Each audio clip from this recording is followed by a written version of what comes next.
I understand they have a great feeling about, hey, if we just run the ball, we could get, those third and shorts, or hey, we could put ourselves in more favorable down and distances.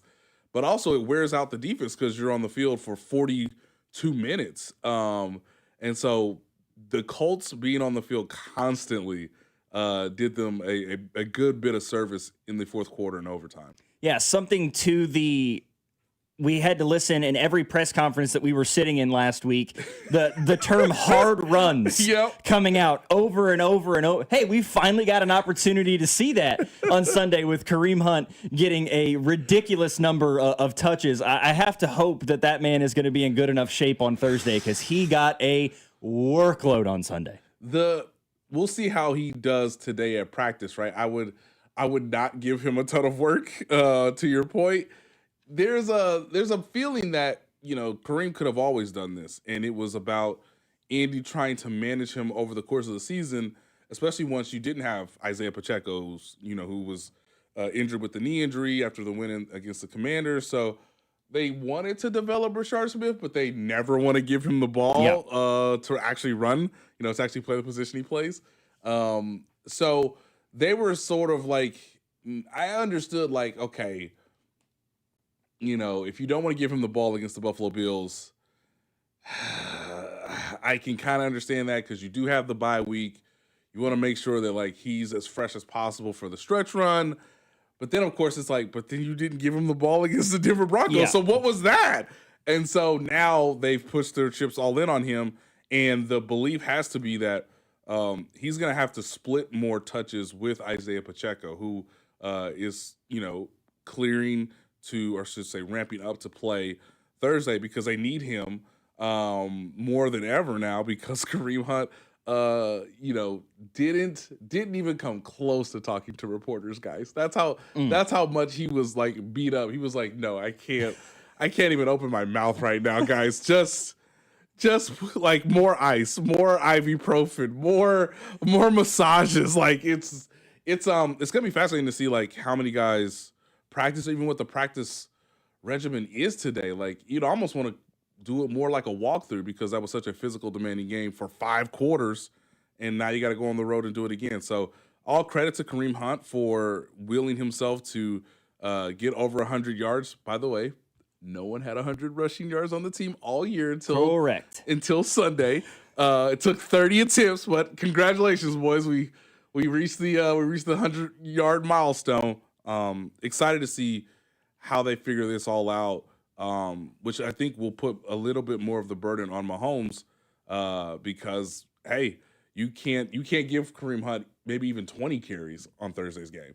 Yeah, and is that any sort of a concern? Because, you and I had a conversation after the game Sunday that Mahomes appeared a little bit uncomfortable, like some sort of growing issue something. It's a groin. He's definitely banged up himself, but that's a lot of the team right now, it seems like. Yeah, so if you need to be reminded, ladies and gentlemen, why we should not play games on a Thursday, even though I love Thanksgiving and the tradition of it all, it's like Patrick Mahomes is dealing with a groin injury, right? Rashee Rice wisely chose not to get tackled because he's dealing with his own hamstring injury. They are essentially like making Xavier Worthy C-3PO. They're just putting him back together every week. Hey, what is it this time? It's the ankle. Cool. Yeah, multiple times on Sunday. It felt like coming off the sideline, throwing his helmet, just another layer of tape. Yeah, like can we like he's literally C-3PO right now, and they're just like, no, just get his wires right. He'll be fine. He's got the shoulder, he's got the ankle, of course. Trey Smith is probably not going to play in this game. It would not be wise for the Chiefs to play him, given his own right ankle injury at this point. So you have to, insert Mike Caliendo into the lineup. Juwan Taylor's still dealing with his knee injury, even though he played actually pretty well in the second half of the game. This is just on offense. So, the Chiefs put out this, rinky-dink, estimation, report for an injury. But one of the biggest, revelations from that is Leo Chenal has a knee injury. And so, not great. Noah Gray, of course, as we all know, he has a concussion. He will not play on Thursday. The league has basically made it virtually impossible for you to enter the concussion protocol on a Sunday game and then come back for a Thursday game. So that means you're going to see, a little bit more of Robert Tonyan in that 12 personnel look. But, dog, I mean, they got injuries, and so do the Cowboys. They have their share for injuries as well. But if I'm Andy Reid, like, can we make this a walkthrough and we just like, hey, here's the game plan. Here's some wrinkles we're gonna do for the Cowboys. But I don't think you can go at like even half speed today, just to get the guys' bodies as recovered as possible for Thursday's game. Yeah, and going back to the running back situation, of course, the Chiefs made an interesting move after the game on Sunday. They signed Dameon Pierce from the Houston Texans, put him on the practice squad, obviously. Yep. I have my opinion on what he's going to look like in a Chiefs jersey this year. Hint, hint, you won't see him in one, most likely. But from your perspective, with the injuries to Kareem Hunt, Pacheco with the MCL sprain, it doesn't seem like they want to involve Brashard Smith or Elijah Mitchell in the running game. Do you think there's a possibility we could see at least a decent chunk of Dameon Pierce at any point in this regular season? So my own father called me. My dad, Michael Taylor, called me last night because he was like, so is Elijah Mitchell done? And I was like, well, why would you sign why would you sign Pierce? Why would you do that? Now look, there's reports that like, hey, in terms of the Pierce sweepstakes, there was multiple teams who were like, hey, we'll kick the tires, we'll take a flyer. He knows that his former team is potentially the first game he could come back and play on December 7th against the Houston Texans. Now, if that happens, if he's in uniform, it'll be a limited role. I reported that last night. The more likelihood is, could we see Pierce in the last 3 to 4 weeks of the season? So that puts you right in line with, and again, some of this is playbook, some of this is pass protection. Like, hey, are you not just going to like make a mental mistake because, we rushed you on the field sooner rather than later? Even though you're a veteran, maybe the Chargers on December 14th. If not, then get right against the Tennessee Titans on, right before Christmas on December 21st. I mean, come on. Unless Isaiah Pacheco comes back and is like above average, like better than what we saw even at long stretches before the knee injury. I mean, again, to my dad's credit, they're going to play him, right? Like, they didn't sign him to just, like, do another Elijah Mitchell thing, right? And I was like, well, I hope not, because I just think, I don't know why the Elijah Mitchell signing didn't work out, because he's not been injured. At least Christian Fulton was injured in training camp, was coming off a, minor knee procedure. Doesn't appear that that's really helped him. And, of course, he didn't get the necessary reps that Steve Spagnuolo would want. So it makes sense where, hey, he was a guy that was supposed to be a starter. It hasn't worked out. Okay, bad signing, but it makes sense. I don't know why they didn't, like, the one time they played Elijah Mitchell, they didn't even give him the ball. I'm just like, what are we doing? So for Pierce, the hope for him is that he can be a contributor at some point in December. But, hey, you have the 10-day break between Thanksgiving and against the Houston Texans. And hey, by the way, you still got the Houston Texans playbook? You got some tendencies? You know what they doing out there? Like, I mean, he might be more helpful to you as like a scouter, as like a scout, an advanced scout.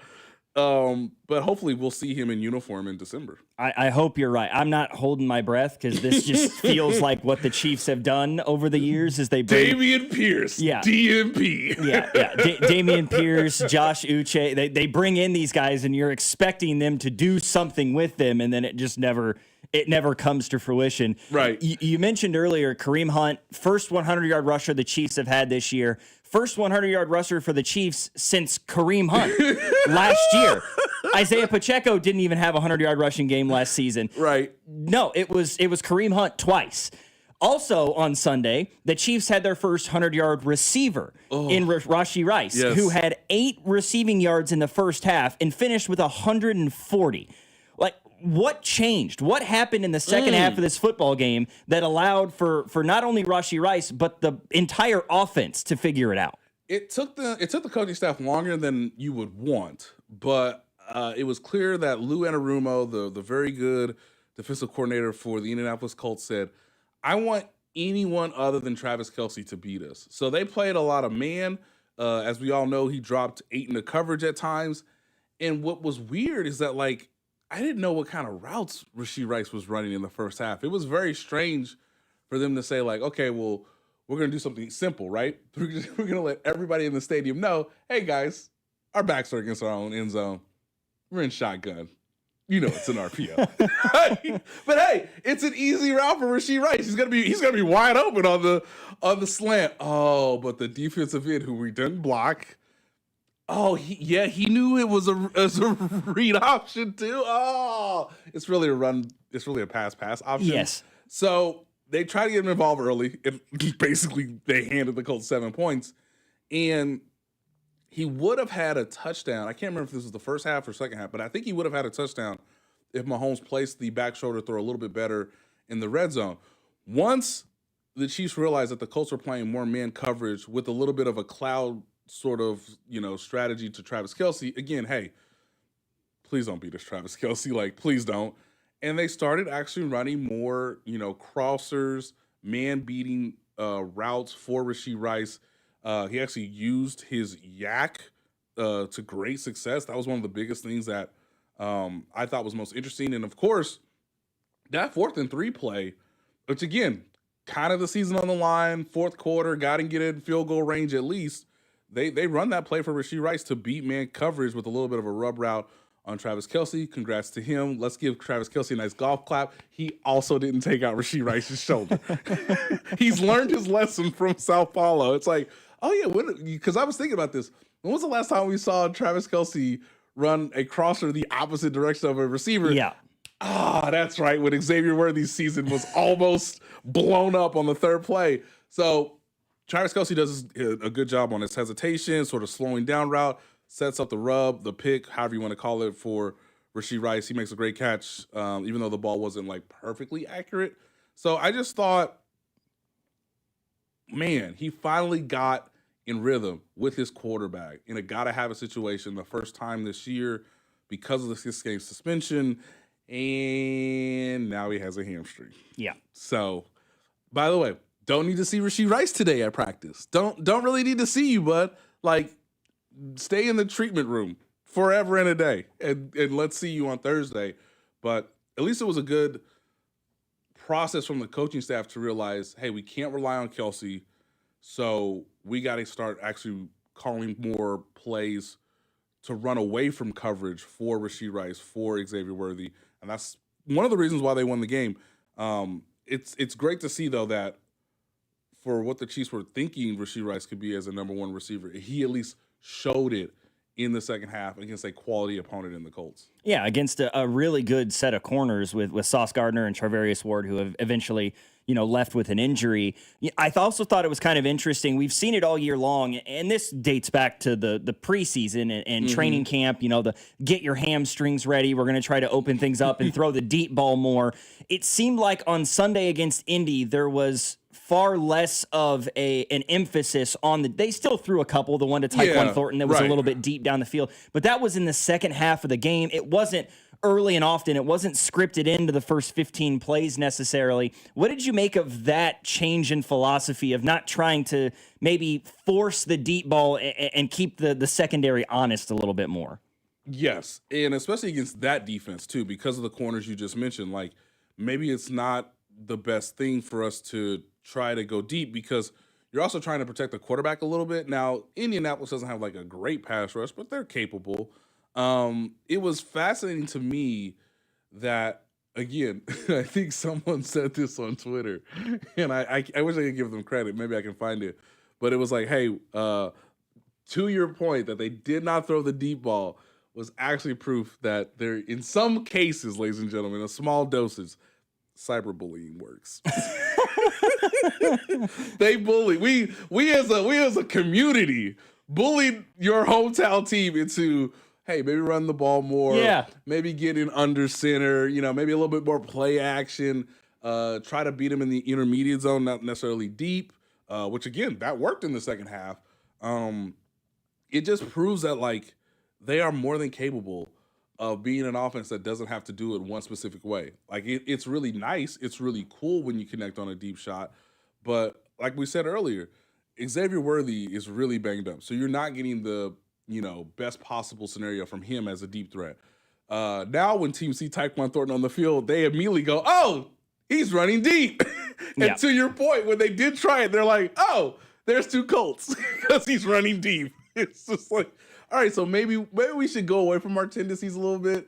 So I just want to, if you care about the Chiefs and you were vocal over the last 2 weeks about the offense not being as cohesive or not as well thought out as it should be, you deserve congratulations because you kind of cyberbullied Andy Reid and Matt Nagy to do something differently. And, hey, they even got Noah Gray more involved. Now, it's unfortunate because of the concussion, but it's like, when has Noah Gray not been someone that you could have relied on all season alongside Travis Kelce when he's getting more of the attention? So it makes sense. And Patrick Mahomes sort of dumped the ball off more to Kareem Hunt in the flats. Same with Brashard Smith. So there are other answers if teams expect you to go deep. Well, the flats are open. The middle of the field is open. Like, hey, maybe you can do some of these change of direction pop passes too in the red zone. So give them credit. It's unfortunate that their most creative play design led to a sort of a phantom face mask penalty that took 7 points off the board. And you're like, but they did a much better job of having more answers than what they had shown over the last 2 games against the Broncos and the Bills. And I'm sure that touchdown off the board from Travis Kelce absolutely broke the heart of Bob Fesco. Because that man and his weekly Travis Kelce anytime touchdown bet was the highest of highs to immediately the lowest of lows. But, talking about getting Noah Gray more involved, I thought it was really interesting. It was in the second half of the game, might have been early fourth quarter. They ran sort of, I don't know if it was a wheel route or kind of an out and up for Noah Gray down the sideline. And of course, ball hits him in the hands. And when you watch it initially, you're like, oh my God, he's got to catch that football. But you sort of see the angle he was at. DB was in his way. He didn't see the football till it was right there. I found that fascinating because that is a quintessential textbook Travis Kelce route. Yes. That they drew up specifically for Noah Gray in that situation, and it was executed almost to perfection. DB was just in the way. Noah Gray couldn't see the football. What do you make of that decision to run him in a situation like that? And does it go back to the way that the Colts were defending Travis all game and that it wasn't going to work? Correct. Again, Lou Anarumo has been doing this long enough. Again, he was the former defensive coordinator for the Bengals. By the way, the Bengals stink on defense, and now he's the defensive coordinator for the Colts, and the Colts are, competent. I'm sorry, Drew. Like they're so bad. Thanks. Drew, they are so bad. Oh, they are. I mean, when I say they are so bad, it's the Bengals defense. It is literally. Justin Fields played well against you guys. Drew, just what do we do, man? Fire everybody. Well, he needs to start with the GM because the first three draft picks, the first three draft picks, Nate, they are so bad. There are 3 rookies. The worst 3 rookies this season were the Bengals' first round pick, the Bengals' second round pick, and the Bengals' third round pick. Reclamation projects, man. They're drafting projects out here. Yeah, long-term development. Jamar Chase still has more tackles than Shamar Stewart does this season. Oh my God. Okay, so again, you know what? Lou Anarumo was like, you know what? I'm not gonna let Travis Kelce beat me. Big Lou is happy to be in Indy. Yes. Yeah, so happy. Yeah, because again, he has competent players. He has a good secondary again, which he used to have in Cincinnati. So he can mix and match sort of coverages. But again, they really dedicated about 2 defenders just about every time the Colts expected a pass from the Chiefs in a sort of down and distance situation. So yeah, it was nice to use Noah Gray on multiple targets, not just like, hey, just give him one just to say we did it. To actually involve him more in the offense. I know somebody on the text line asked about Jared Wiley. We have not seen Jared Wiley all year. I think Robert Tonyan would still be the next guy on the depth chart. But hey, at least Jared Wiley will be available to be like in uniform, active because Noah Gray will still be in the concussion protocol by Thursday. So, I mean, when you look at the way that they distributed their targets, right, based on down assistance, based on situation, Travis Kelce only got 6 targets. So that meant you had to give more targets to Brashard Smith, Kareem Hunt, Noah Gray. I mean, Noah Gray got 4 targets, and again, did well on them. 3 receptions for 25 yards. They threw the ball to Clyde Edwards-Helaire twice. I mean, this was something. The other good play, now that I'm looking at the box score, the other good play they did, their 2 best plays in the red zone should have resulted in 14 points. It was obviously the sort of full house backfield, read it out, but obviously it's Travis Kelce's keeping the ball. He should score a touchdown. It is a touchdown, and they take it away because of the penalty on Jawan Taylor, the sort of phantom face mask. And then they drew up a really nice, hey guys, we're running. Oh no, there's Juju Smith-Schuster, and the ball was just out of his reach as Juju had to dive. I think Patrick faced a little bit of pressure because Lou Anarumo actually blitzed on that play. So when the Colts blitzed, okay, we have Xavier Worthy, we have Rashee Rice. When the Chiefs knew that the Colts were in zone, that's when you saw more diversity with the running backs and the tight ends. I'm going to ask you really quickly before we hit the break. With Noah Gray obviously not going to play on Thursday, the expectation, you activate Jared Wiley, but like you said, we haven't seen him all year. Right. Should we expect less 13 personnel then coming up on Thursday? I would. Yeah, I would. Now, some of this is relying on, again, C3PO to be fully functional on Thursday. That is, of course, Xavier Worthy. Does every limb, is it back together now? And then with Rashee Rice's hamstring, again, if both of those guys play and they are available to you, then you should probably use more 12 personnel than 13 personnel. In a weird way, a lot of teams are trying to do 13 personnel, and it has not gone great for the Chiefs. Now, you would do that because you want that third linebacker on the field to sort of dictate matchups and coverages and things of that nature. But because the Chiefs are the Chiefs, most teams are like, we don't care. Yeah. Nickel. We don't care. Please run the ball. Please run the ball. We don't care. You're not going to run the ball. Even with 3 tight ends out on the field, you're not going to run the ball. So, again, at least the Chiefs were a little bit more balanced on Sunday. But they should probably do more 12 personnel because, in a weird way, and I know there's nothing better than the this kind of goes to our point. There's nothing better than all right, Tracy, let's go down to the field. What did the Chiefs tell you this week? They're like, oh, Jim, Tony, you're going to see a lot of Tyquan Thornton today, guys. Yep. Ladies and gentlemen, they lied to Tracy Wilson. To her face. They lied to her. Now, if you play more, again, 12 personnel, hey, maybe you could get Tyquan on the field more often than not. So they still have Hollywood. They still have Juju. They still have Tyquan. You should probably lean more 12 personnel, maybe even more 11 personnel against the Cowboys, because if you look at the Cowboys defense, they do not have a good secondary. So the more DBs you can actually put on the field, that may give you an advantage. 913-586-7965. That's the number for the text line. Cody and Gold here. Logan Weber filling in for Cody and Alex. Drew Nixon around producing. We've got Nate Taylor in studio. More coming up next here on 96.5 The Fan. This is Cody and Gold on your new home for Chiefs football. 96.5 The Fan. Brought to you by Heartland Men's Health, the leader in men's sexual health. Thousands of men have been successfully treated for low T, ED, and more, all with discretion and compassion. Make your appointment at heartlandmenshealth.com. This Thanksgiving, FanDuel is introducing a brand new way to build a parlay together. It's called Pass the Leg. Here's how it works. Start a group build, add your pick, then pass it to your friends so they can do the same. When everybody's done, you can each lock in the group parlay with your own fund, because football is better when it's played and bet together. To make it even better, everybody gets a 50% profit boost token to use on their build. So grab the crew, start your build, and get in on the action this Thanksgiving with Pass the Leg. And we got 3 great games coming up this Thanksgiving. You don't want to miss the action. Visit FanDuel.com. Use my promo code /KFNZ to get started. FanDuel, play your game, an official partner of 96.5 The Fan.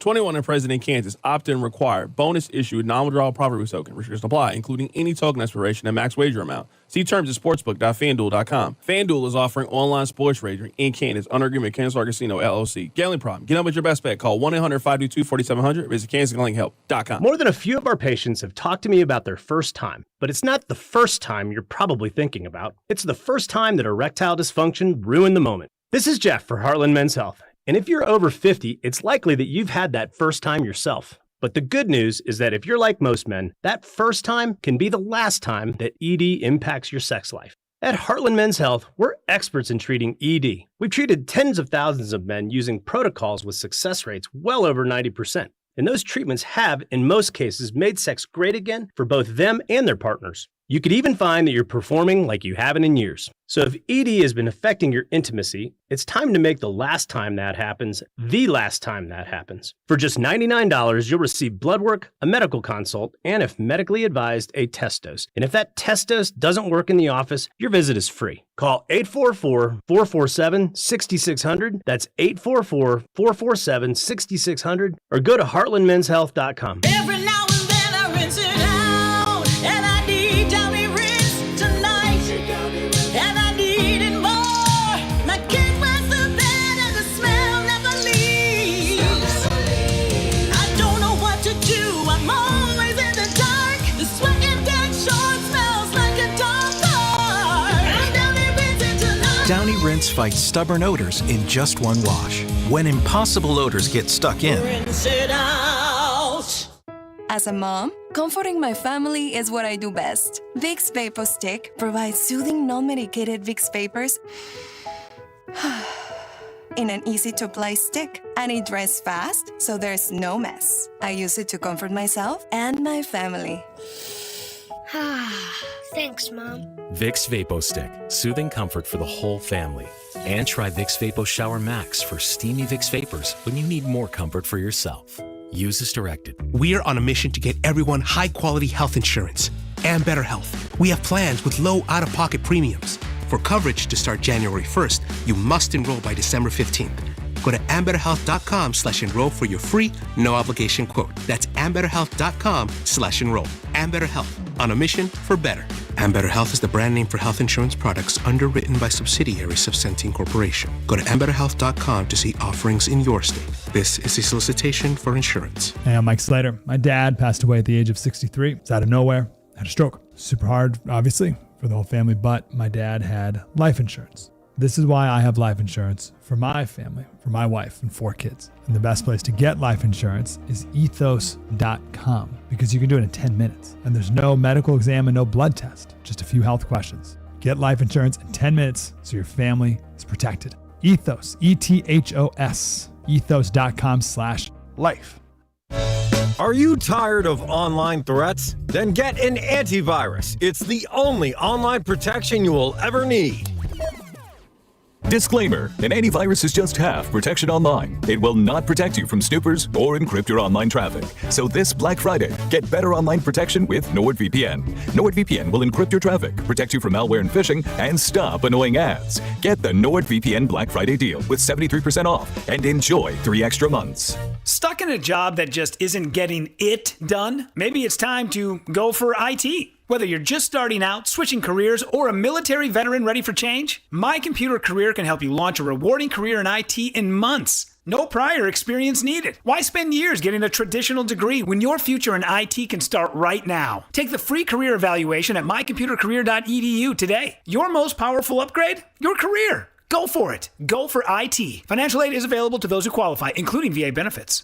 What is your next success story? At University of Maryland Global Campus, you can succeed again with more than 135 affordable online degrees and certificates to help you move your career forward. From cybersecurity and AI to healthcare and MBA, our programs help you build critical thinking, leadership, and communication skills that set you apart in today's job market. Designed for working adults, focused on the future. Classes start soon. Learn more at umgc.edu. Certified to operate in Virginia by Chev.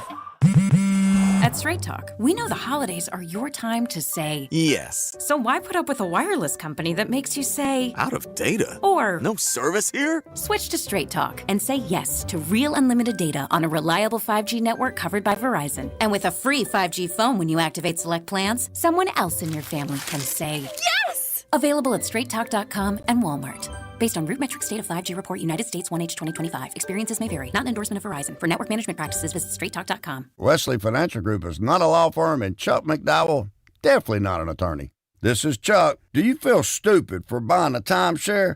Don't. It's not your fault. You were most likely told you could rent it, and it was a great financial investment. And the deal was available today only. If this happened to you, contact your resort or Wesley Financial Group for help today. Call Wesley now for your free exit information kit. 800-242-3131. 800-242-3131. Brought to you by Gomer's. 5 locations in the KC Metro or online at gomers.com. It's holiday cheers time, and Gomer's Fine Wines and Liquors is here for it. With 5 locations, a wide selection, great prices, and friendly service. Gomer's Fine Wines and Liquors, family owned and KC proud since 1969. You're listening to 96.5 The Fan from the DM Injury Law Studios. Mike's got this.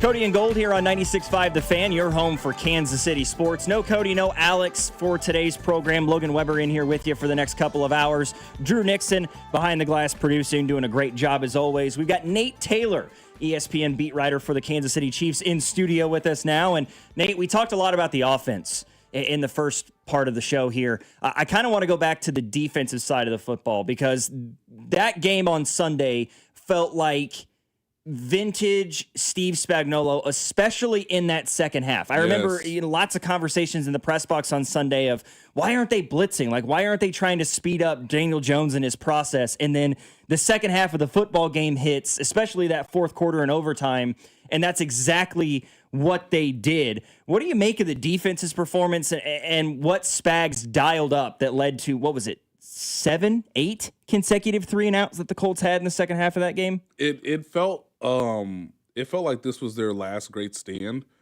to where they had to give the offense another opportunity, and I appreciate that Patrick said that so much in his post-game presser. What was strange was that Daniel Jones was only passing short passes. The Colts did not like spread it or air it out. They were in a lot of 2 tight end sets as well. They were trying to sort of nickel and dime the Chiefs down the field. Now, it helps when you have Jonathan Taylor, because so much of the focus has to be on the running game.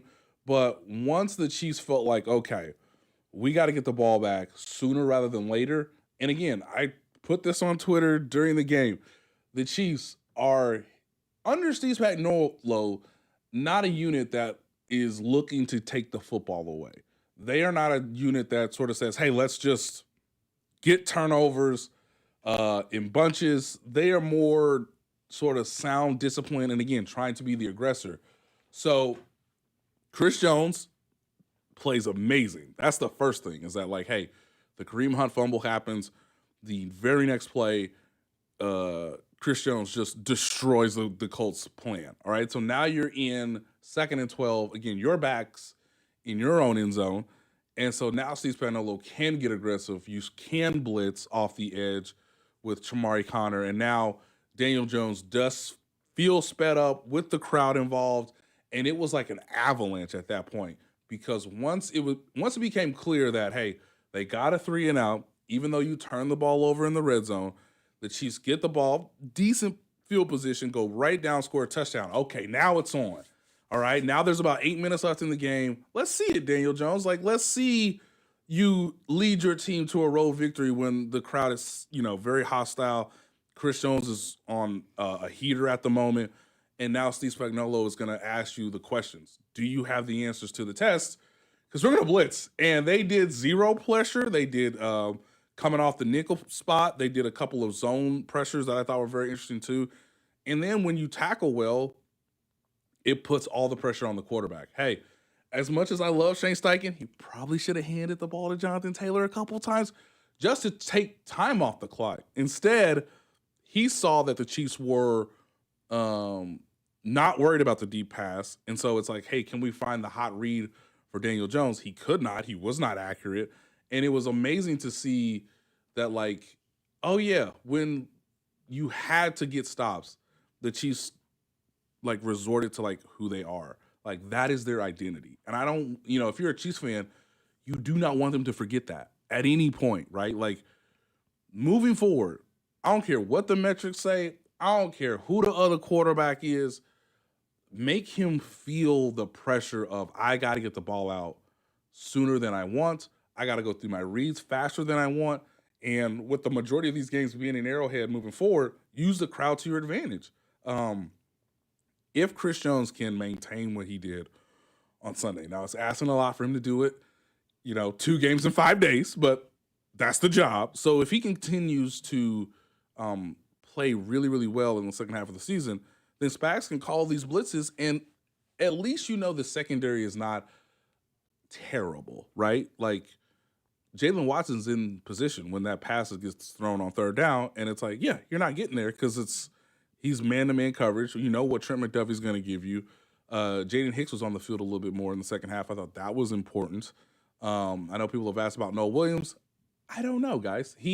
It's clear that, like, Steve Spagnuolo tried Christian Fulton, didn't work, so he went right back to Christian Roland Wallace.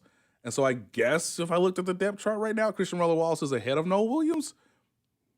Okay. I mean, Christian Roland Wallace has been in the system longer, sure. But, he didn't have too many bad snaps. And I thought Brian Cook was awesome in the fourth quarter, awesome in overtime, not letting anything get behind the Chiefs defense, but, making a really good pass breakup on Michael Pittman Jr., who is, the Colts possession receiver, right? Alex Pierce is the guy who's supposed to sort of stretch them out vertically or help them, get a vertical game. So it was clear that, like, Steve Spagnuolo knew if we blitz, he's probably going to go to Michael Pittman Jr. We have that answer based on our DBs understanding the personnel groupings. And if we blitz, then maybe you have to keep Tyler Warren in for protection purposes versus him going for a route.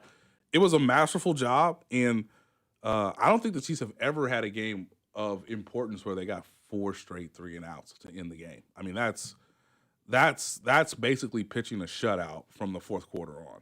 Yeah, and it was particularly impressive for me watching, because coming into the game, the conversation was, how do you slow down Jonathan Taylor and how do you limit the tight ends? Because when the Chiefs defense is at their worst, it's typically those two things, right? The Bills game, watching Dalton Kincaid go off and have the kind of day he did with James Cook rushing for 100 yards. Woo. Those two guys, Jonathan Taylor and Tyler Warren, who have been phenomenal this year, combined for barely 100 yards between the two of them. Yes. What do you make of that performance, especially the Jonathan Taylor thing? Like, I know that the Colts seemingly forgot that he was in the backfield in the second half of this game, but I mean, he had, outside of that big 27-yard run that he had, he was averaging less than 2 yards a carry if you take that one away, and only had 3 missed tackles the entirety of the game, which he's been the best in the league at this year. Right. That's a great point that you mentioned, Logan. Like, because he was not breaking tackles and there was only 1 chunk yardage gain, that may have played into the mind of Shane Steichen, where it's like, it's so clear that the Chiefs are tackling well, that they're sending 8 men in the box and basically saying, hey, go beat man-to-man coverage. So how much can I trust my running back unless it's, an early down run or a short yardage situation for him to get yards? So I thought Leo Chenal was excellent in the running game. When Nick Bolton hits you, you're probably going to go down. Drew Tranquil had one of his best games of the season in getting that stop on 3rd and short in overtime. So part of it is like, hey, don't tell Shane Steichen that Jonathan Taylor's still his best player. But also, it's really nice when you do limit a talented running back through the first 3 quarters to where maybe the coaching staff looks at the stats and says, maybe he doesn't have it today. Maybe our scheme isn't really working as well. And so it sort of psychologically backs the other coaching staff into a corner. Even though I want to remind everybody, the Colts never trailed in regulation. Never. They always had the lead. Crazy. Yeah. And they still chose not to run Jonathan Taylor. And again, sometimes you can galaxy brain this because it's like, hey, here's what the stats say. And if our quarterback can make the throws against the blitz, then hey, we'll convert. And yes, that's the case. But Daniel Jones is not as good as Jonathan Taylor is at his job. So by being successful in the first half, it really set them up to be more aggressive in the fourth quarter because they knew they had to get stops and get stops quickly. And so I don't know what the Cowboys will do other than trying to just get the ball to their two receivers. Maybe they could use Ferguson a little bit more. To your point, Logan, about, hey, the Chiefs have struggled, especially in play action with tight ends involved. We saw that a ton against the Buffalo Bills. So maybe the Cowboys, maybe that's their best sort of wrinkle, curveball that they could throw the Chiefs. The Cowboys don't have as strong of a running game as the Colts, but if the Chiefs do as good of a job against the run, then it will put all the pressure back on Dak Prescott, and we'll see if he can find the answers or just be more productive than Daniel Jones. That is ultimately where this team has to thrive, is getting to third down. And if you're not going to show blitz in the first half, okay, here's our blitzes in the second half based on everything you've shown us throughout the course of the game. And that's exactly where I want to go next. Go ahead, Drew. Nate, so I have a question just about like this. We talked about yesterday the importance of it feeling like the Chiefs needed a win this way, like the way that they won on Sunday. Mm-hmm. Is this something that you like maybe at the end of the year in January when we get to the final week or two of the season, if they make the postseason, we look at this game and this little stretch here where they lose to Denver in the way that they do, and then they find a way to win a close game as the turning point in, hey, they figured it out and they turned it around at this moment and late in that second half where the offense clicked and all of a sudden it just took off. That's the hope. And again, I never love a team that has to feel like they can just turn the switch on, especially when the team is as veteran laden as this team, right? Nobody is really in their prime out of the core group, except for Patrick Mahomes. Mm-hmm. So yes, I think to your point, Drew, like if they can win on Thursday, then they get that 10-day break and you are at home the next two games and you start going on a winning streak, then yeah, that could be the turning point. I know we're all good friends of Nick Wright, and I know he has this whole thing about the tackle that turned the tide, which is hilarious because things were a little dicey there in the Meadowlands, but that's week 3. Like, you still don't really know who your team is or exactly how the season's going to go. But now we are getting into nitty-gritty time, and they did need a win that proved to them that when the game's on the line, they can make the winning plays, because every time before Sunday, they did not make the winning plays. I think it's really instructional for the coaching staff too, that they have to do whatever is necessary to win on that day. That's how they have to coach now for the rest of the season. Like, you can't really start, well, we'll do this to set this up, and we just maybe want to tinker with that, and maybe we experiment with this, and what about this personnel group or this lineup? No. What can win today? With the players you have, against the opposition you're going against, where can we find the answers, and how quickly can we get to them, and can our players execute in high leverage moments? That win needs to be the thing that gets the Chiefs into the postseason, because once the Kareem Hunt fumble happened, I think it's understandable for everybody to be like, is this just the season where everything goes bad?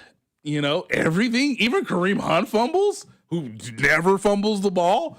So they had to get that win on Sunday, but I am of the belief that you got to back it up.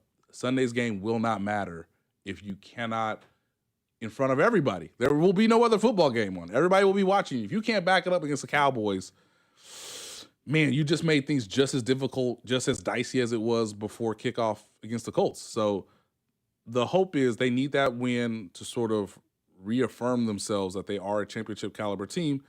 And if thankfully they stay healthy, they have the chance to go on a run. And that's what playoff Super Bowl contending teams do. They get better as the course of the season goes along, and it would be no better time for the Chiefs to actually get better in the season than right before Thanksgiving, right at the turn of December.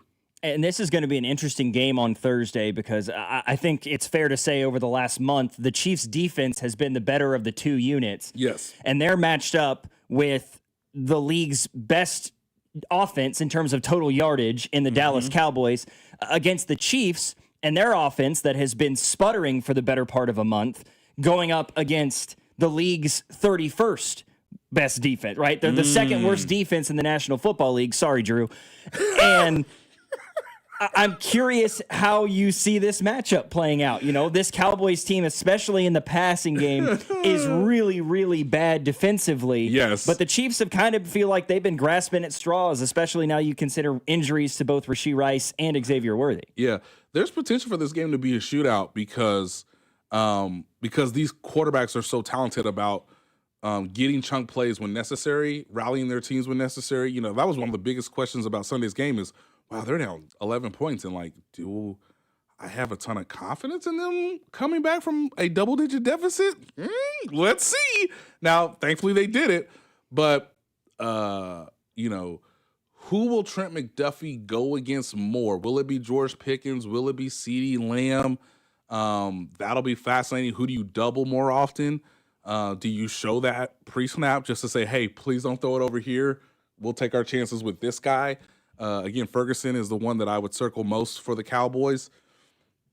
Now, look, the Chiefs still need to run the ball. But if you were ever going to have a game where if you just double-team Quentin Williams at all times, if there was ever a triple team him, I don't even care. All three interior linemen go to that guy. If you find a way to mitigate Quentin Williams in the interior, okay, you can pass the ball all day. Like, I'll get it. Okay, hey, Kareem Hunt had 30 carries. Isaiah Pacheco's just coming back from injury. If you want to sling that thing, I kind of rock with you because, dog, look at the tape.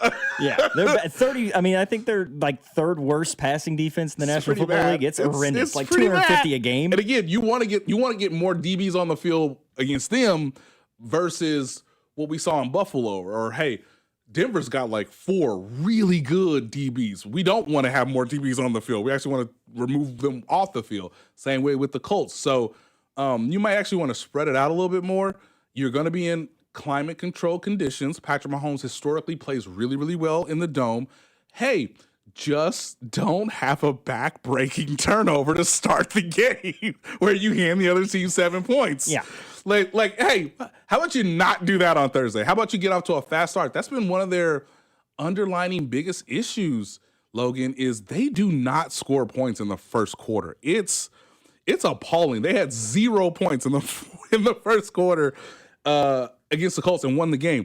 You know, if I go through the box score right now, they had 3 points against the Broncos. Hey, okay, how'd it go against the Bills? 0 points in the first half, or in the first quarter. They had 0 points in the first quarter against the Commanders. Now the Raiders that was a preseason game. Let's move on. They had 6 points against the Lions. That's the last time they've had more than 3 points in the first quarter. Like, come on, you're setting yourselves up for why are you making the task more difficult than it needs to be? So, you know, tell your friends, ladies and gentlemen, if you want to get back to cyberbullying the Chiefs, the last time they scored legitimate, like a touchdown against a legitimate opponent, not the Las Vegas Raiders, was October 12th against the Detroit Lions. They get off to terrible starts. So, if the Chiefs just don't shoot themselves in the foot, they can really start to dictate this game because of your point, Logan. The Cowboys are there to be had. In particular, if you get a lead and then you can have all of your playbook available to you to where you're not just sort of having to drop back because you're in such a disadvantage on the scoreboard. Yeah, somebody in the text line mentioned, you know, how about the special teams putting the offense in bad spots? And that's true. Oh, stop it. That's been a problem. Hey, take Nico off the field. Take him off the field. I'm dead serious. And by the way, that is no disrespect to Nico Remigio. He is a great story. He's actually a better returner than I think people realize. That is because the unit is that bad. Yeah. Every good return he's had over the last 2 months. Call back. Sorry guys, we got to call this one back. Yeah. Another hold.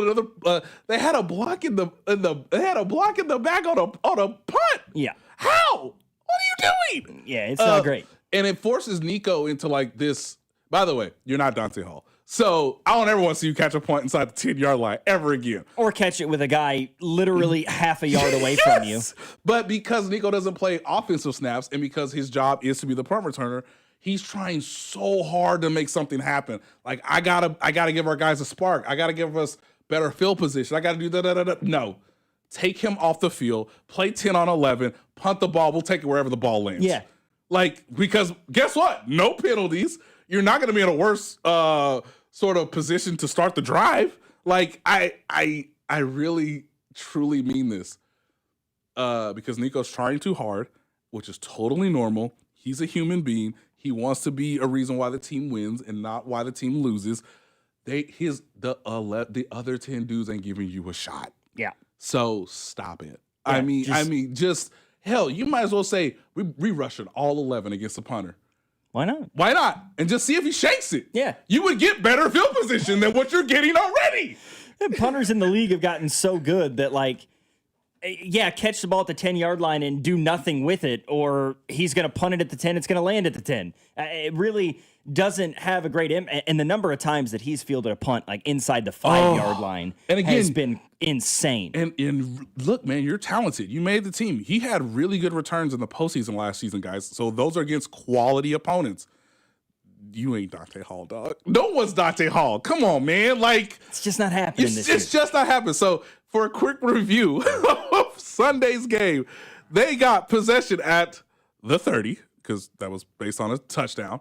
Hold on, let me go. No, I'm looking at the wrong game. Sorry. Here we go, kids. This is where the Chiefs' drive started against the Indianapolis Colts. Possession began at the 4, 26, 22, 15, 29, 20, 28. Oh, my goodness. It took until the, fourth quarter for you to get the ball at your own 44-yard line. Logan, they never started. They started, how many drives? 1, 2, 3, 7 consecutive possessions to start the game. None of them began at their own 30-yard line. Take him off the field. It won't get worse. Exactly. That's Nate Taylor, Chiefs beat writer for ESPN. Nate, really appreciate you joining us. Coming up, we're going to have Ross Tucker. He is our Odyssey NFL insider. Coming up next here on Cody and Gold, Logan Weber alongside producer for today's program, of course, Drew Nixon, 96.5 The Fan.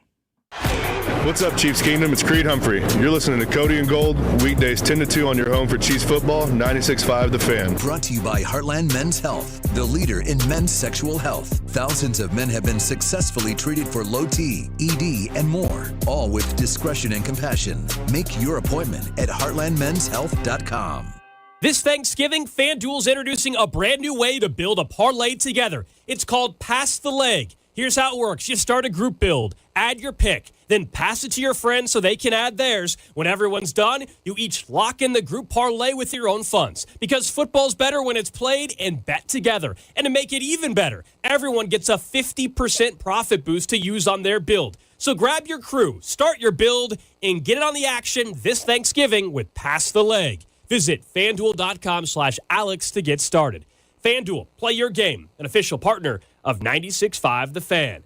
21 and present in Kansas, opt-in required. Bonus issue as non-withdrawable profit boost tokens. Restrictions apply, including any token expiration and max wager amount. See terms at sportsbook.fanduel.com. FanDuel is offering online sports wagering in Kansas under an agreement with Kansas Star Casino, LLC. Gambling problem? Getting help is your best bet. Call 1-800-522-4700 or visit chaosgamblinghelp.com.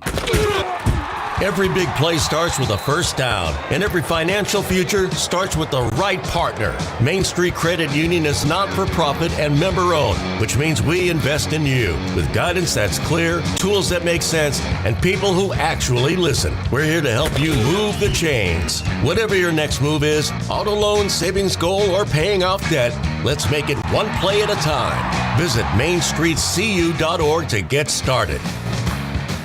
With the first pick in the McDonald's breakfast draft, I'm going with a tasty sausage, egg, and cheese McGriddle sandwich. Bold move, sweet, savory, totally stacked. But wait, that delicious sausage McMuffin with egg sandwich is still on the board.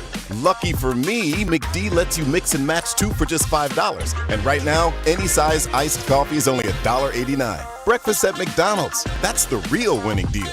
Ba-da-ba-ba-ba. Prices and participation may vary. Cannot be combined with any other offer or combo meal. Single item at regular price. This is Kevin Harlan, and the Black Friday sales event is on right now at Rob's Site Ford, but not for long. Hey, Rob, what's cooking this week? Kevin, we're serving up 0% for 66 months on most new Ford models. F-150s, Escapes, Explorers, Transits, you name it. That is a full spread of savings, unlike your mashed potatoes last year, which needed a carving knife. Okay, brisket man, but hey, these deals, certified fresh and only here for 1 week. You heard the man. Black Friday savings all week, and once they're gone, they're gone. Plus, Kansas City's only top-rated Ford dealer on Google. 4.8 stars, nearly 3,000 reviews. Voted best car dealership in Kansas City by Kansas City Magazine. At Rob's Site Ford, we keep it simple. Non-commissioned sales team, top trade-in values, and the lowest prices in Kansas City. 135th and State Line or robsite.com. If you want simple, upfront, and easy, there's only one R that matters. Rob Site Ford.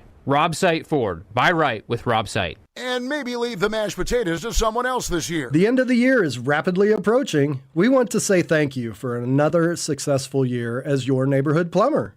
It's a privilege to be one of the few local family-run companies around. This time of year is when water heaters start to struggle. So through the end of the year, we are offering $250 off a tank replacement or $500 off a tankless water heater. So call 913-768-7676 or visit ConnollyPlumbingSolutions.com to schedule. Hey, Zach, are you smiling at my gorgeous canyon view? No, Donald. I'm smiling because I've got something I want to tell the whole world. Well, do it. Shout it out. T-Mobile's got home internet.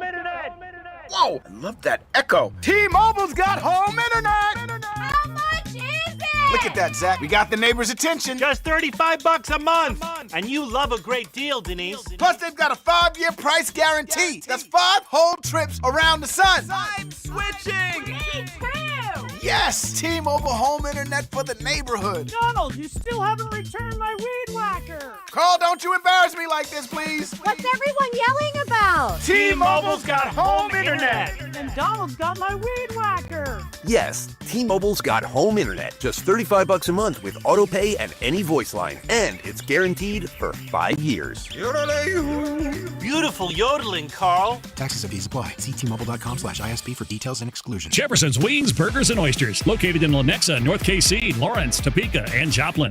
Hey, it's Rashi Rice. The Chiefs Radio Network pregame show starts 3 hours before kickoff, right here on your home for Chiefs football. 96.5 The Fan. KFNC FM and AM, HD1 and HD2 Kansas City, an Odyssey sports station.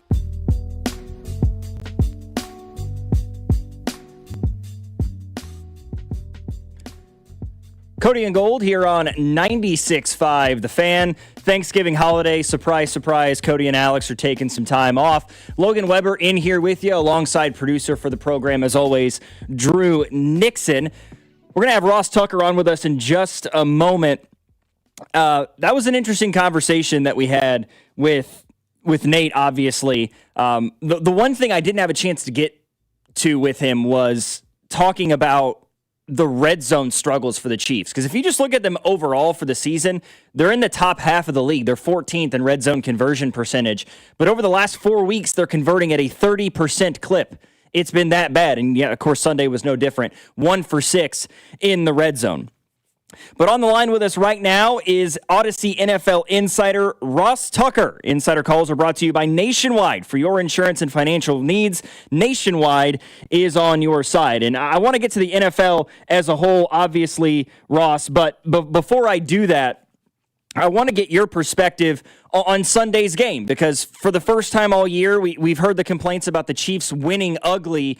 But this was the first time this season that we've seen them finally get that one-score win that they've been vying for so long. What do you make of that performance on Sunday, and is it something that you could buy into moving forward?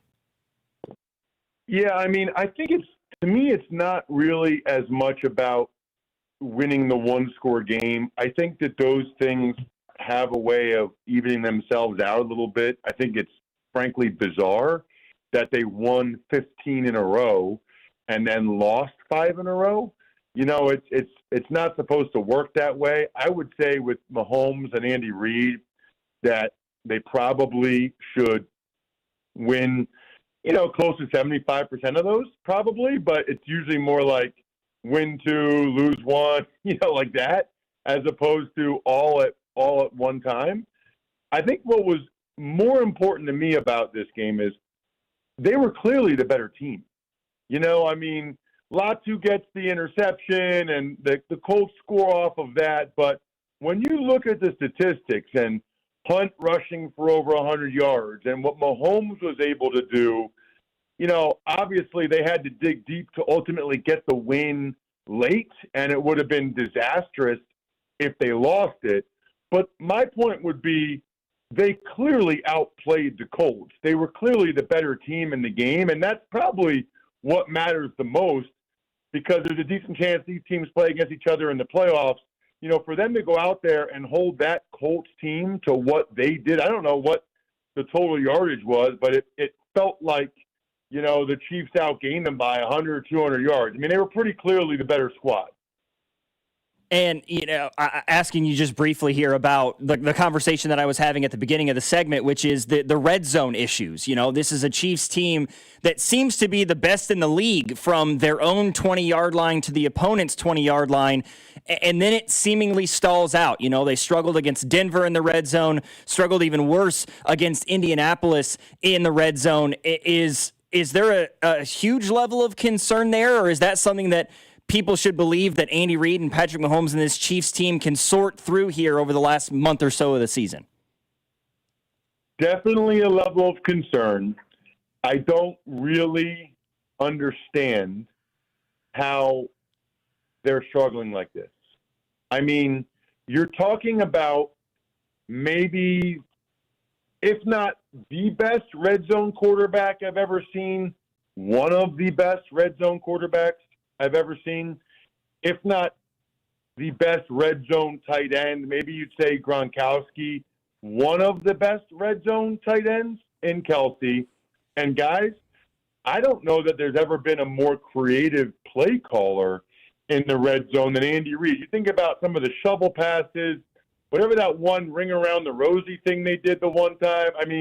The amount of different creativity that they have had in the red zone over the years is phenomenal, which makes what's happened so far this year really so head-scratching, because they have a lot of the elements that you would want or think to have in terms of having a great red zone offense.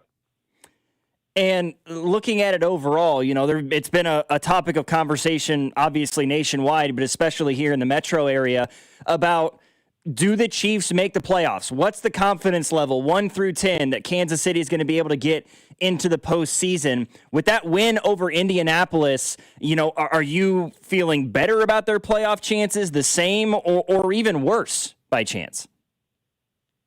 No, I'm definitely not feeling worse. I think that'd be impossible. I think I'd be feeling pretty bad about it, actually, if they had lost. But the fact that they found a way to win, I feel much better about it. I'd be surprised if they don't make the playoffs. I know there's a lot of competition, but I'm not buying Jacksonville over the Chiefs. I'm not really buying the Texans or the Steelers, and I think the Chiefs, still even probably have the upper hand against the Chargers. So I'd be very surprised if the Chiefs and the Bills don't find their way into the postseason. Now, I think it's going to be as a wild card, but I do think the Chiefs, scale 1 to 10, I would say, 8.5 probably, maybe 9 is how confident I would be in the Chiefs making the playoffs. There's a lot of Chiefs fans, I guarantee you, that just got very excited hearing you say that. But you mentioned, the competition around the league, and I kind of want to go a little bit more big picture. We're constantly debating week after week after week, who are the contenders, the true teams that you believe can get to and or win a Super Bowl in the National Football League this year. And it's very different than it's been in years past. Who are those 3 or 4 teams, maybe you have more than that on your list, of teams that you truly believe could hoist a Lombardi or even compete for one coming up in late January and February? Right. So the number one team right now in the NFL, and I've been saying this on the Ross Tucker Football Podcast, I do power rankings every Tuesday. So it's actually good timing to come on the show today. I've had the Rams number one for about a month now, and I don't think that they're just the best team. I think they're the best team probably by a decent margin. I think they are that good. So I would put them as number one in terms of Super Bowl contenders. I think you still have to have Philadelphia in that situation with just how talented they are and their pedigree. Some of these other teams, Chicago, Tampa, the Niners, I don't see it. And then even Green Bay and Detroit, I think they're good enough to maybe, go on a run, but something feels like it's missing for them to actually, be Super Bowl contenders. And I think the Seahawks are very good, but, I have a tough time picturing Sam Darnold winning, 3 road playoff games, which is what it looks like it would take right now. So in the NFC, I'm pretty high on the Rams and then to a lesser extent the Eagles. The AFC feels to me more wide open. I could see it being whoever gets the number 1 seed. Let's say it's the Patriots or the Broncos. They're obviously going to have a heck of a chance.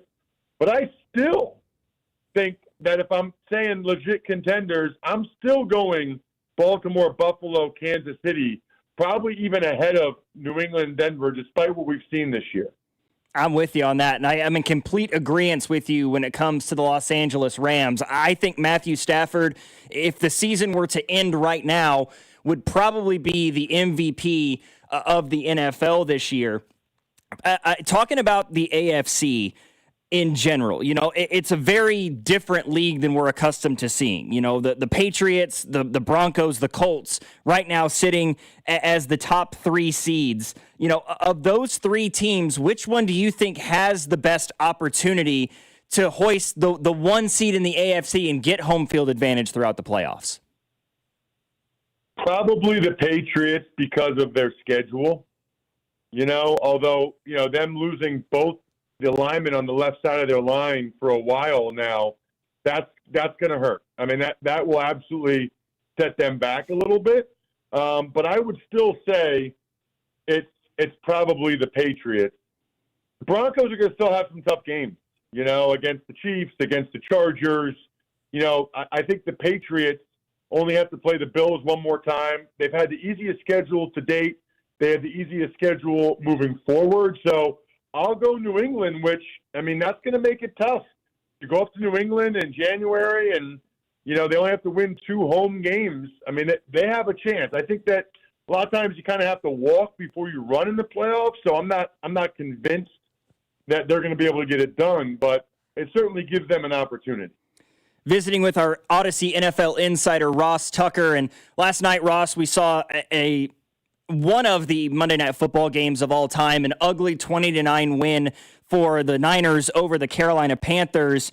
What do you make of those 2 teams? Because right now they're both in the playoff hunt as things stand right now. Niners are 8-4. The Carolina Panthers are a very surprising 6-6. Do you think either of those teams gets into the postseason? And if they do they stand any kind of a chance to compete?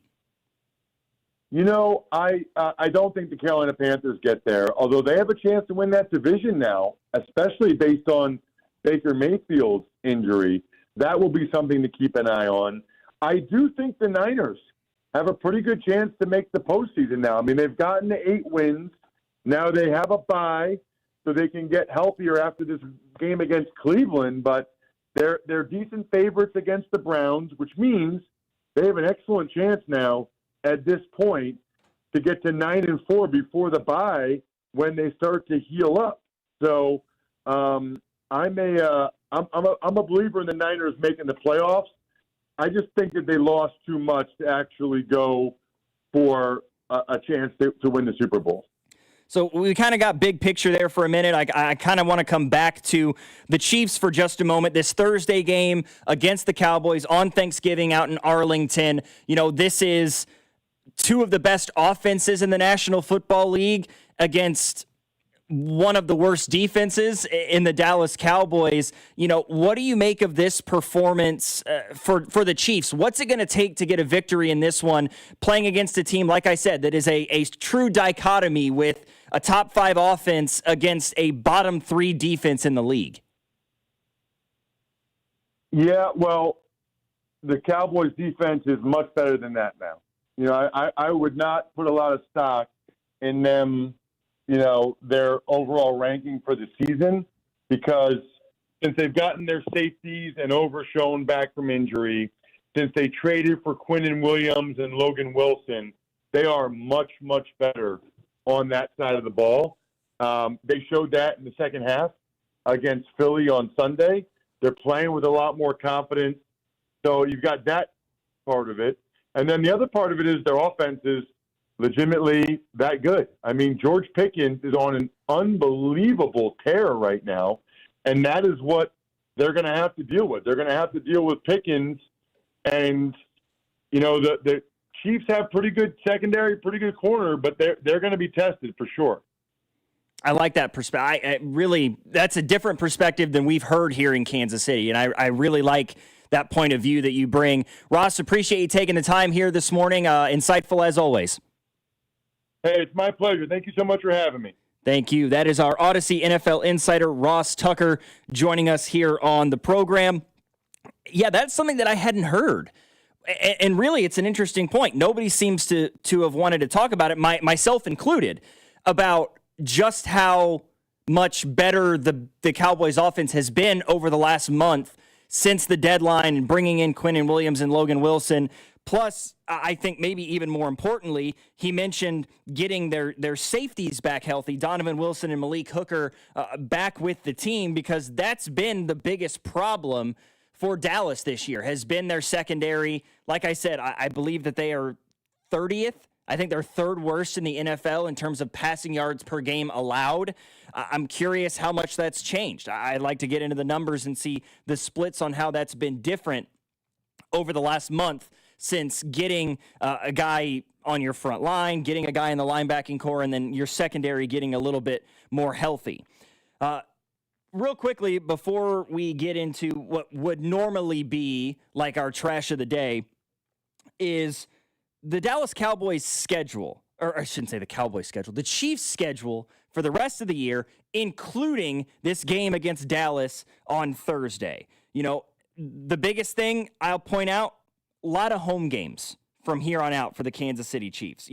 They've got 3 road games remaining, 3 home games remaining, but those 3 road games are this Thursday against Dallas, a team that's playing better football of late. But then it's the Titans and the Raiders. The Titans are bad, despite the fact that I think Cam Ward is a legitimate talent at the quarterback position. I absolutely stand by that. I think Cam Ward can be a really good quarterback in this league. But the Titans are a dumpster fire around him. Fired their head coach, the whole 9 yards, right? And then that Week 18 game against the Raiders on the road, who just fired their offensive coordinator in Chip Kelly less than a year into his tenure, showing Chip Kelly once again, just stay in college, man. It worked there. Mm-hmm. It's never worked in the NFL. Stop trying it. Just stop. That $6 million he was offered or whatever, I think, is what brought him to the Raiders. Yeah, but good Lord. I do agree. It is, some coaches are just meant to be in college, and they work better in college, and Brian Kelly definitely is one of those guys, I suppose, but Chip Kelly, yes, is definitely one of those guys. Man should have just retired as the head coach at Oregon 10 years. You should have just stayed at Oregon, man. You had a great thing going when you were with the Ducks, and ever since then, things have gone drastically downhill. But looking at the rest of the schedule for the Kansas City Chiefs, Titans, Raiders, those are 2 games you feel great about, obviously. Mm-hmm. The rest of these games are obviously ones that you're sort of clutching your pearls at a little bit. The Chargers game I feel much better about than I did a month ago, especially watching Jacksonville just manhandle them the way that they did 2 weekends ago, which I didn't expect to see coming. No.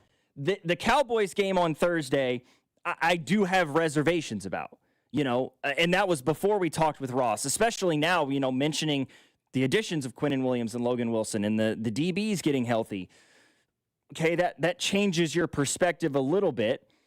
I still feel like the Chiefs are the better football team, and, they found something in the second half of that game, offensively and defensively, that I think that you can use as motivation moving forward. We'll see how it all shakes out. Both teams have injury issues. They're both a little bit banged up.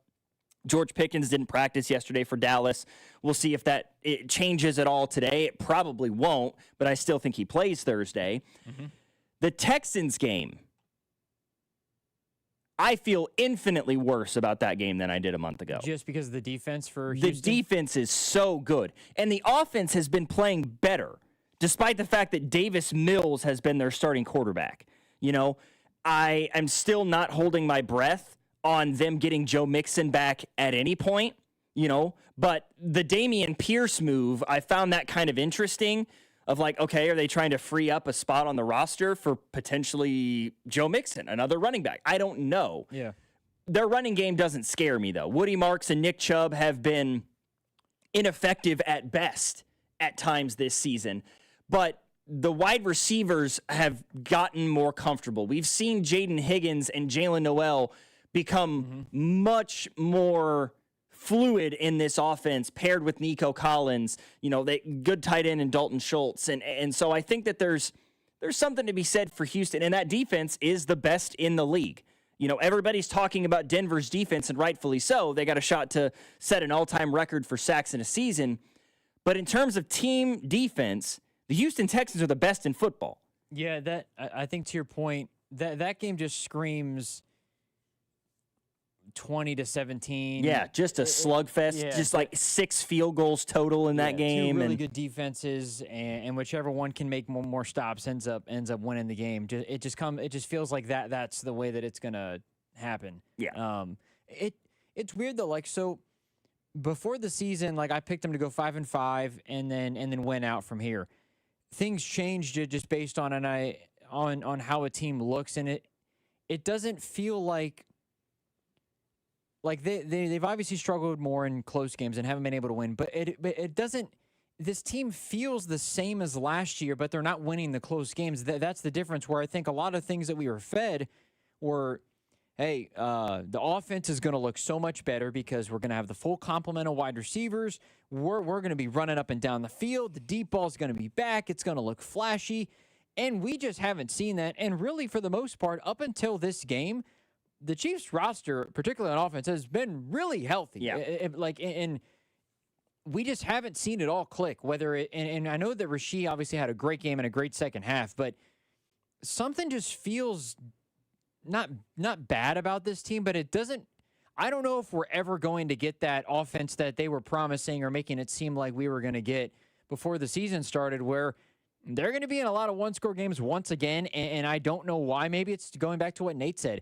They don't get off to good starts. They are very similar to the Missouri Tigers. I tweeted that out on Sunday. I was like, hey, is this team are the Kansas City Chiefs the Missouri Tigers in the fact that these boys can't score, and the defense is literally keeping them in the game. Eventually, they figured it out and they won the game, like the Missouri Tigers have not been able to do. But this gives off very much shades of the Missouri Tigers of if you can get off to a good start on offense, like if the Chiefs scored a touchdown on Sunday and they were up 7-0, they're probably winning the game. I think you feel confident if they score first and they're up 7-0 on Thursday. Oh, the Chiefs are winning this football game. If they're down 14-6 or 17-7, they're gonna have they're gonna have to figure it out, and the defense is gonna have to come save the day again. It feels like they've been in the position of last season where they're having to grind out games, and every game is close, and it's a nail biter. And unfortunately for them this time around, they haven't been able to win those one-score games until now. It doesn't look like anything's easy. No, which I think is very frustrating for the fan base, obviously, because, and I know that, again, look, the Lions game, a little bit of an anomaly. The Raiders stink. But being able to see a game against a very good opponent like Denver, like Indy, where, hey, you know what? Let's win the game by 10 points. It actually would feel nice, I'm sure, for the fan base to be able to just kick back and relax and see the Chiefs win 30-20. Not going to happen on Thursday. But it's not, based on what we have seen this season, it's not going to happen. You know, I'm reminded of a quote from The Office. Identity theft is not a joke, Jim. I don't disagree. Was it Tony Romo that said that? Yeah, because he says Jim all the time. Yeah. Anyways. I don't disagree with the Mizzou Chiefs comparison, but I feel like the Missouri Tigers are more or less just stealing the identity of my beloved Iowa Hawkeyes because they've been doing that since roughly 1981. That's relatively close. Of just playing horrendous offense and hoping that the defense bails you out. And that's seemingly what the Chiefs are doing right now, a little bit. And somebody mentions the Jags game where it was kind of the opposite of that. The offense got off to a good start. It was 14-0, and then they blew that one. But in part, it was the offense's fault that they did it because Patrick Mahomes threw a pick to Devin Lloyd and took it to the house. And you were up 14-0 and got the ball back with a chance to make it 21-0 and did nothing with the football from there on out. It feels like nothing is easy. And I understand that the offense looked good for 3 weeks. The Bengals' defense has looked good for 3 weeks. They've lost every game because the offense stinks with Joe Flacco the last 2 or 3 weeks. You can get Bryce Young threw for 400 yards last week and put up a dud last night. You can get periods of time where things are okay and they look all right, but in the end, it's been lack of execution, whether it's been defense earlier on in the season or whether it's offense now. Like I don't know. Maybe it was the Lions game where that's the one game where it felt like everything was clicking on all cylinders. That might be the one game that if you were to circle one on the calendar, that is the single solitary time that the defense and the offense has both been outstanding together at the same time in the same game. Other than that, they haven't had that. So it feels like to me that's part of the problem that we're seeing. And is that going to change? I don't know. Maybe that's why I asked Nate, is this one of those wins where you get that close win?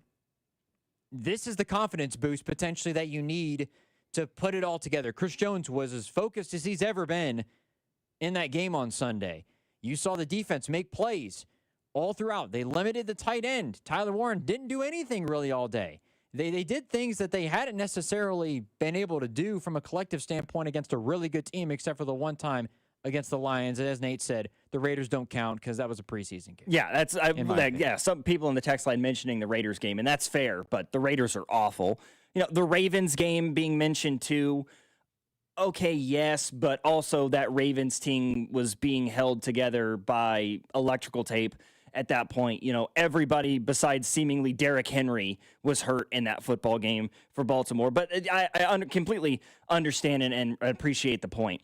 913-586-7965 is our number. Logan Weber in here filling in for Cody and Alex this morning here on Cody and Gold. Drew Nixon producing. Chiefs Red Half Hour coming up next here on 96.5 The Fan.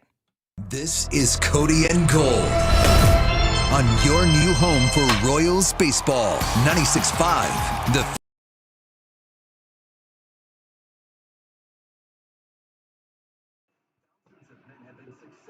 Traded for low T, ED, and more, all with discretion and compassion. Make your appointment at heartlandmenshealth.com. This Thanksgiving, FanDuel's introducing a brand new way to build a parlay together. It's called Pass the Leg.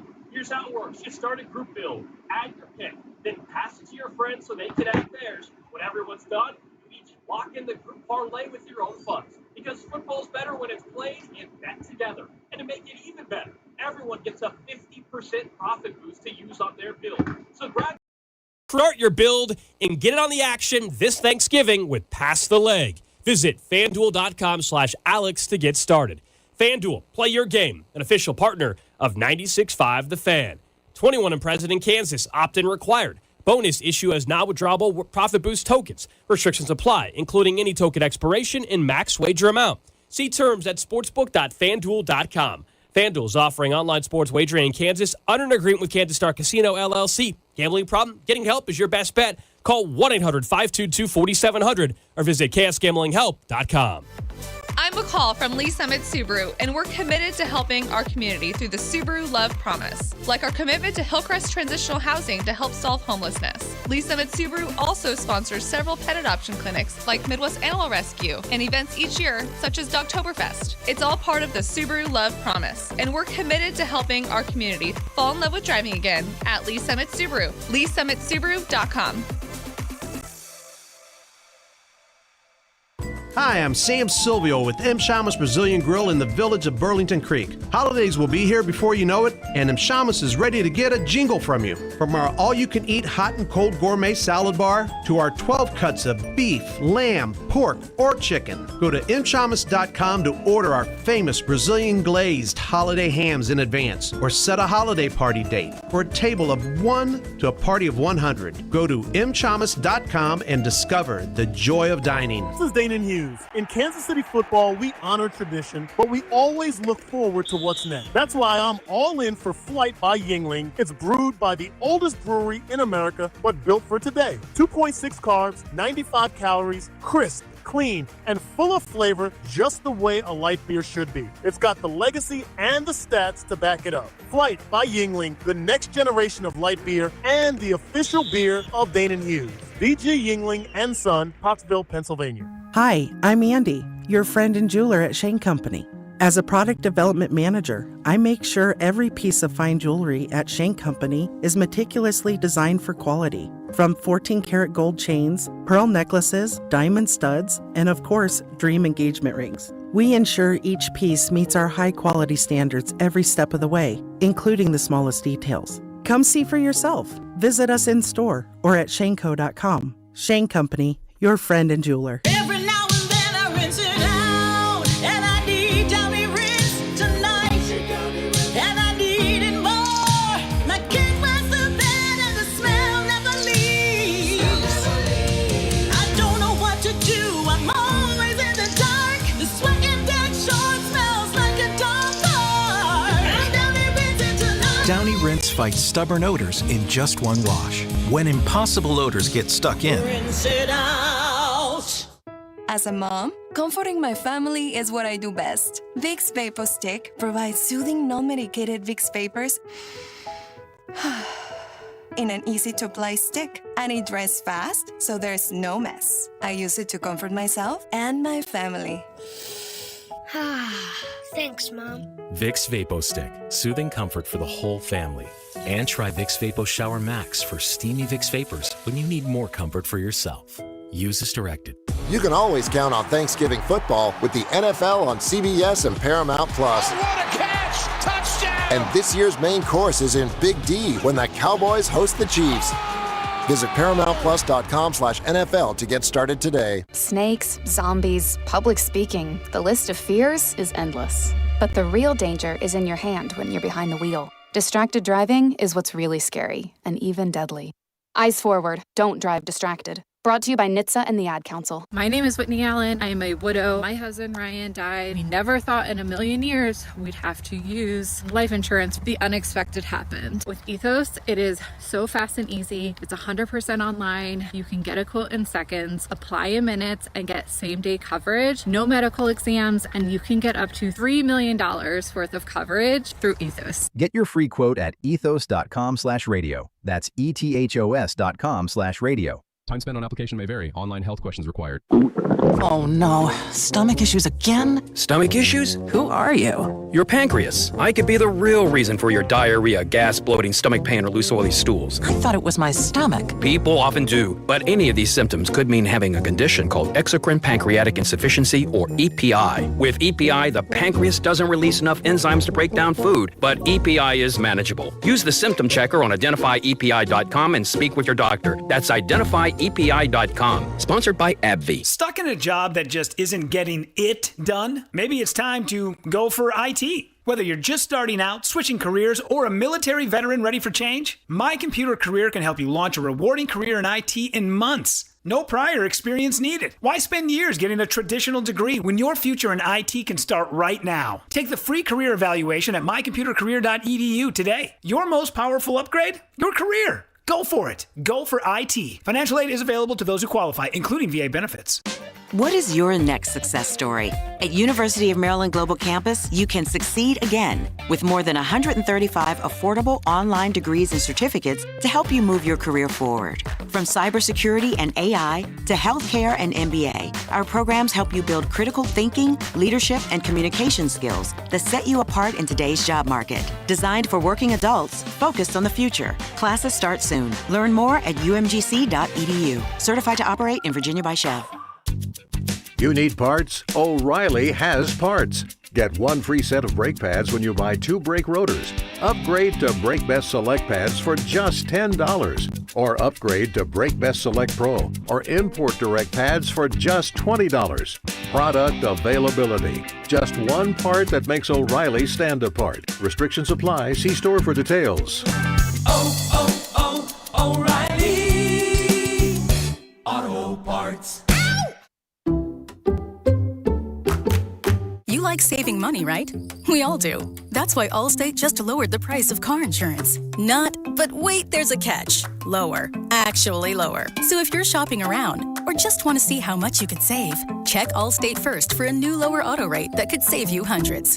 You're in good hands with Allstate. Not available in every state. Only applicable for new auto insurance business. Rates will vary by several factors, including how you purchase the policy. Potential savings vary. Allstate North American Insurance Company and Affiliates, Northbrook, Illinois. You're listening to 96.5 The Fan from the DM Injury Law Studios. Mike's got this. Welcome in to the Chiefs Red Half Hour. Every day at 11:30 with Cody and Gold on your new home for Chiefs football. 96.5 The Fan. I have to say, Chiefs Red Half Hour is much more entertaining, much more fun for us here in studio if it comes after a win than after a loss. And, you know, a lot more positives, I would say, comes with the territory when you put the W next to your name in the column versus an L. But it's not all great. You know, the Chiefs did win on Sunday, but they had to do it ugly. And specifically, you know, the offense in the red zone for the Kansas City Chiefs is a problem. Over the last 3 weeks, the Kansas City Chiefs are converting less than right around 30% of their red zone attempts. You know, on Sunday against Indy, it was 1 for 6. The Chiefs were in the red zone. That means, you know, when they got into the red zone, they only scored a touchdown once in those 6 times.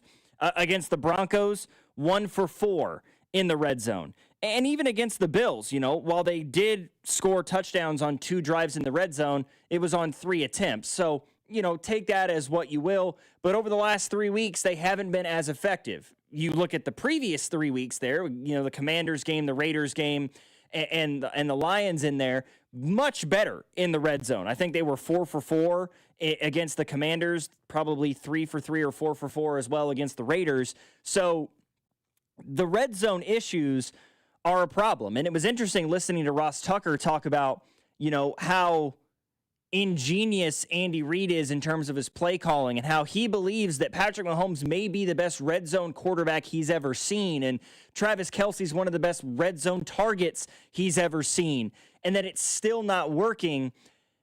And I think it's because, well, number one, the number of friggin' penalties that this team has gotten in the red zone on plays where they have scored touchdowns or plays where they have gained big yardage in a red zone situation and it gets called back. You know, the Rashee Rice touchdown, I think maybe 2 of them in that Commanders game that got called back because of penalties. And, you know, the Travis Kelce touchdown, they got called back this last Sunday. It just continues to mount that they get these just back-breaking penalties in the red zone, and they end up having to settle for 3 points. And that was, yeah, again, the case on Sunday against the Indianapolis Colts. The first one, the Travis Kelce keeper that was called back on the face mask penalty, which I am in complete agreement with everybody else. It was not a face mask. It was, however, a holding penalty.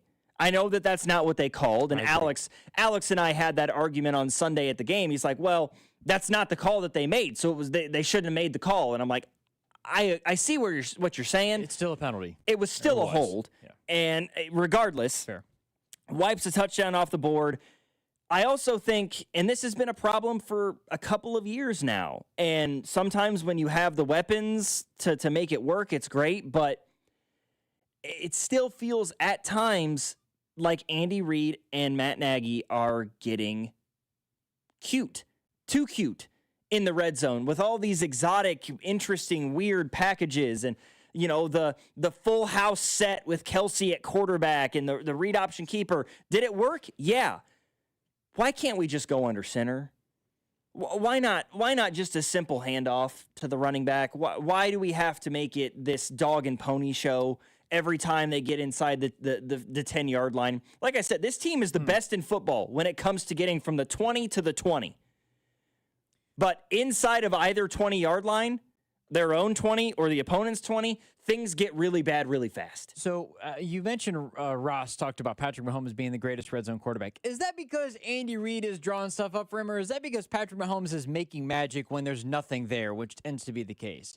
It feels like it's more of the latter at times where Mahomes is able to do something that not very many other people can do, whether it's with his arm, with his legs, or anything like that. And I think part of the reason why, Logan, is because, like what you said, you're trying too hard.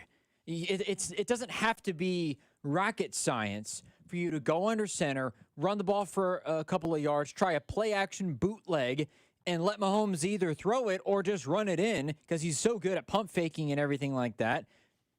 They also finally did something that I have been begging them to do for 2 years now. It didn't work because the pass was bad, actually, ironically enough. Is a little out route, a little speed out. Rasheed beat Sauce Gardner. And if you throw that the little back put it in front of him. If you put it in front of him, that was a touchdown. Now, it was a bad throw, so it wasn't a touchdown. But that is something that I have been begging them to do for the past 2 years, whether it was DeAndre Hopkins or whoever, because they had a guy like a Devontae Adams type where we've seen for years what Aaron Rodgers did with Devontae Adams. Years in the red zone. The Chiefs, maybe they just don't have that guy, I suppose, but it can be that simple where Patrick Mahomes, if you believe that he is the best quarterback in the NFL and can make any throw, why not make it easy? You don't have to put a full house formation that we see in college a lot. You don't have to do that. You don't have to do the little shuffle passes.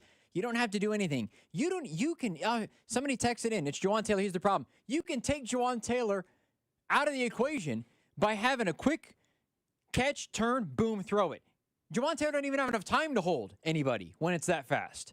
He doesn't have an opportunity to become the problem if it's that simple. Now, it didn't work, but it feels like you're right, I think, Logan, in the fact that it's too cute, and it's not necessarily from a predictable standpoint, but we know Andy Reid well enough now to think, okay, when they're in the red zone, the likelihood that we see something that's a little bit different is actually probably pretty high. Yeah, and honestly, the getting cute stuff is historically not going to work in the red zone because it doesn't matter what you're throwing out there. The red zone is incredibly difficult to score in, right? That's why they call it the red zone. The defense only has X amount of yards that they have to defend. They don't have to defend the whole field. So what are you altogether concerned about when they throw out all these different things and the ring around the rosy stuff and all that? Fun when it works, but when it doesn't work, it is what it is. And frankly, when we talk about getting cute or whatever, hey, here's a thought. And it feels weird to make this complaint when you ran the ball 30 times with the man, but could you just hand it to the running back from under center? Every once in a while, why does everything Which was working? Why does everything have to be a throw in the red zone? Or if you are going to run the football, it's the shotgun, RPO, whatever stuff.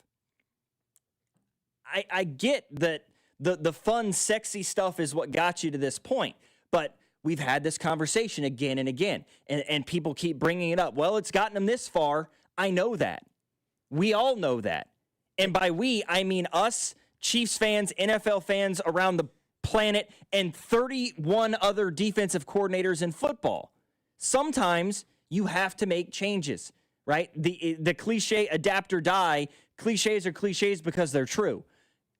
Sometimes simple is better in a certain sense. Is some of it also like Andy just wants to flex a little bit? Like I feel like some of that is just Andy's like, look what I can do, you know? Look at what's going on in this noggin of mine. You guys can't do this. Only I can do this, and let me show you how it's going to look. It's going to look different. It's going to be fun, and I'm going to show you that I'm the only guy that can come up with this. I think there's some of that there with Andy Reid a little bit where, he's trying to, maybe it's unintentionally, because I think unintentionally we have tendencies.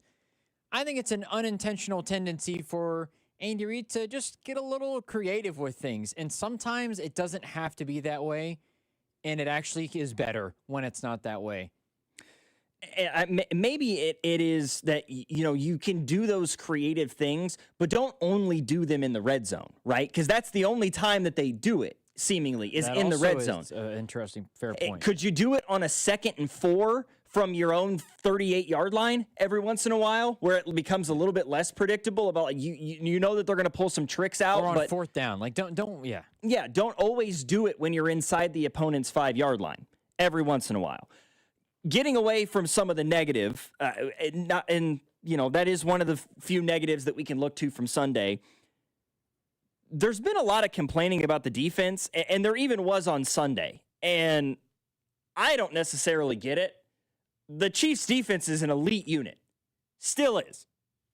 And Sunday showed that again.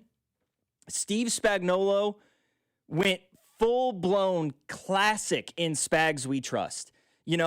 Somebody in the text line at the beginning of the show was talking about, does Steve Spagnuolo just allow the opponent to do certain things in the first half to get them in a false sense of security and then flip the script on them in the second half? I don't necessarily think that's it. I think Spags goes with the game plan. They have their base set that they worked on all week and allow hey, if they find something that works for them in the first half, okay, that's fine. And then we get into the second half and we dial it up, right? The first half, the game plan was very obvious. Limit Jonathan Taylor. Make Daniel Jones beat you. And if we're being honest with ourselves, in the first half, that's exactly what happened. Daniel Jones beat them in the first half. What do? Second half starts. Okay, you've done your job of limiting Jonathan Taylor. You've put that thought into the back of Shane Steichen's mind, and you've made him a lot more hesitant to give Jonathan Taylor the football, which, for any rational person, seems insane to me. I don't care if Jonathan Taylor carried the ball 12 times for 12 yards in the first half. He's the NFL's leading rusher. I'm going to continue to give Jonathan Taylor the football, especially in a game that you're leading by double figures at one point. And they just completely forgot about him. But that's what Spags wanted, right? Make life hard on Jonathan Taylor. Give Daniel Jones this false sense of, wow, look at all this time I have in the pocket. Look at all these different things. All they're doing is rushing 4, and they're keying on the run, and they're trying to stop the deep passes, and yada, yada, yada. Okay, second half starts. Hey, Shamari Connor, come off the edge here. Chris Roland Wallace, why don't you blitz a couple times? Drew Tranquil, here you go. Hey, we're going to drop Ashton Gelati on this 3rd and 12 and send 2 linebackers. Just Spags. You never know where it's coming from. And it flustered the hell out of Daniel Jones on Sunday. And if there's one complaint, if there is just one complaint I have about the Chiefs' defense on Sunday, how did you walk away from that football game with no turnovers? He threw at least 5 what Pro Football Focus would call turnover-worthy passes, and you didn't pick off a one of them. I mean, the one especially was that Roland Wallace and Nick Bolton maybe, that Daniel Jones threw one out into the flat, and they both were right there to pick that off. It might have been Shamari Connor. It was Shamari Connor, you're right, because if Shamari Connor picks it off, it's probably 6. Yeah. And they run right into each other. That seemingly has become somewhat of a thing with Nick Bolton. It was the Chargers game, right? Week 1 in Sao Paulo, that him and Drew Tranquil ran into each other for what either one of them would have had an easy pick. And one ran into the other, the ball hits the turf, and that's the only thing that I can really complain about with the Chiefs' defensive performance on Sunday.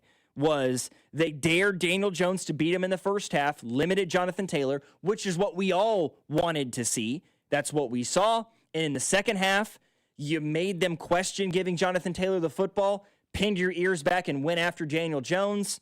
And what did it lead to? The defense won the football game for the offense on Sunday. No question about it. It's an elite unit. We can continue to complain about Steve Spagnuolo's defenses lacking the ability to generate turnovers, because that is a thing. But by God, they don't give up touchdowns.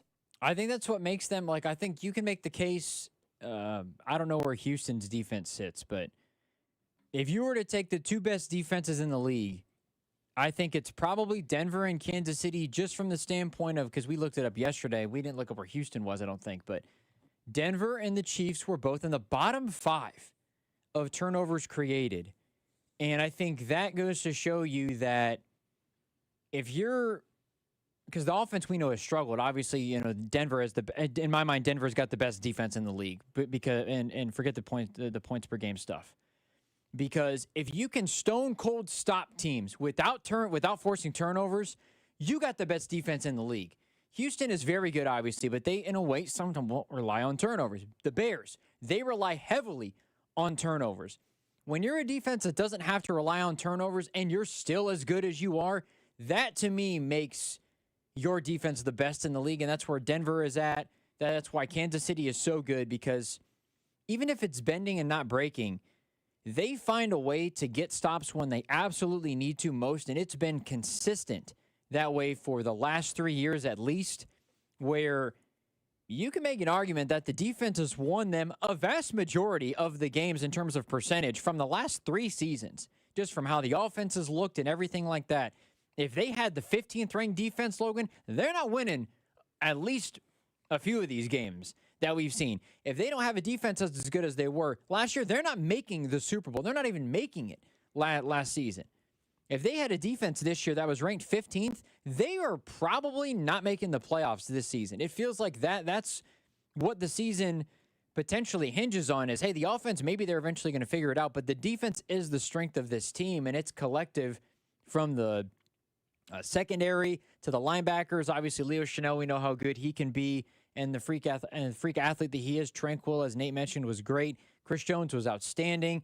You're still wanting some more pass rush. I think that's still left to be desired, but it doesn't feel like that's something they're going to get this year, but it's made up for with the good coverage from Jalen Watson and Trent McDuffie. And it collectively is just the playmaking ability of this defense, where when they need a play to be made, whether it's a 4th down stop, whether it's a sack, whether it's a deflected pass, they're able to get it. It feels like 9 times out of 10, particularly over the last few weeks. Yeah, no doubt. No doubt about it. And then the last point I want to bring up here in the Chiefs Red Half Hour, brought to you by All Weather Decks, Kansas City's most respected deck builder. The playoff hopes are still alive.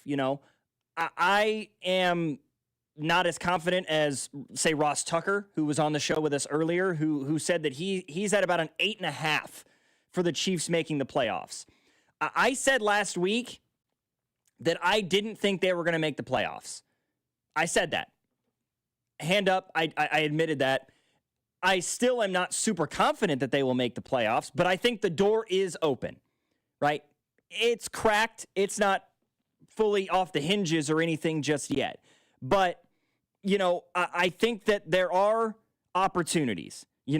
I look around the league, Chiefs at 6-5, Chargers and Jags both sitting at 7-4, Houston at 6-5. Problem is, the way things stand right now, you lose tiebreakers as it sits at the moment. Now, you have an opportunity to get the tiebreaker over Houston with the head-to-head, and it won't matter. But you currently lose a tiebreaker with the Pittsburgh Steelers because they have a better record in AFC games than the Chiefs do. So that's why you're behind Pittsburgh and you're the 10 at the moment. But you beat Houston. Yep. You've got the head-to-head over them, so you'll leapfrog them. You beat the Chargers in this upcoming matchup, and they've sputtered, let's face it, as of late. Then that tiebreaker is more or less negated.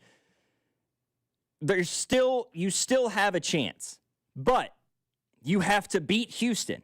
You have to beat the Chargers. I'm going to go right out and say it.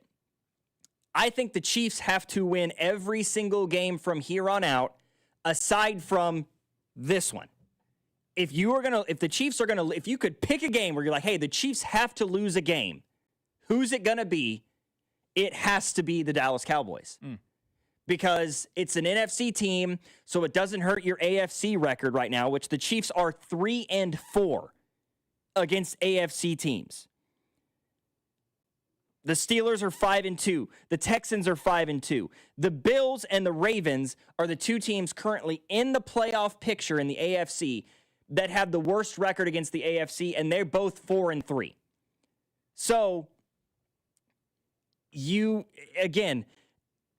I think they need to win this game on Sunday. I think they need to get the ball rolling on for the rest of the season. But if you're going to lose a game, I think it has to be this one. And then you have to beat Houston, and you have to beat the Chargers the second time you play them.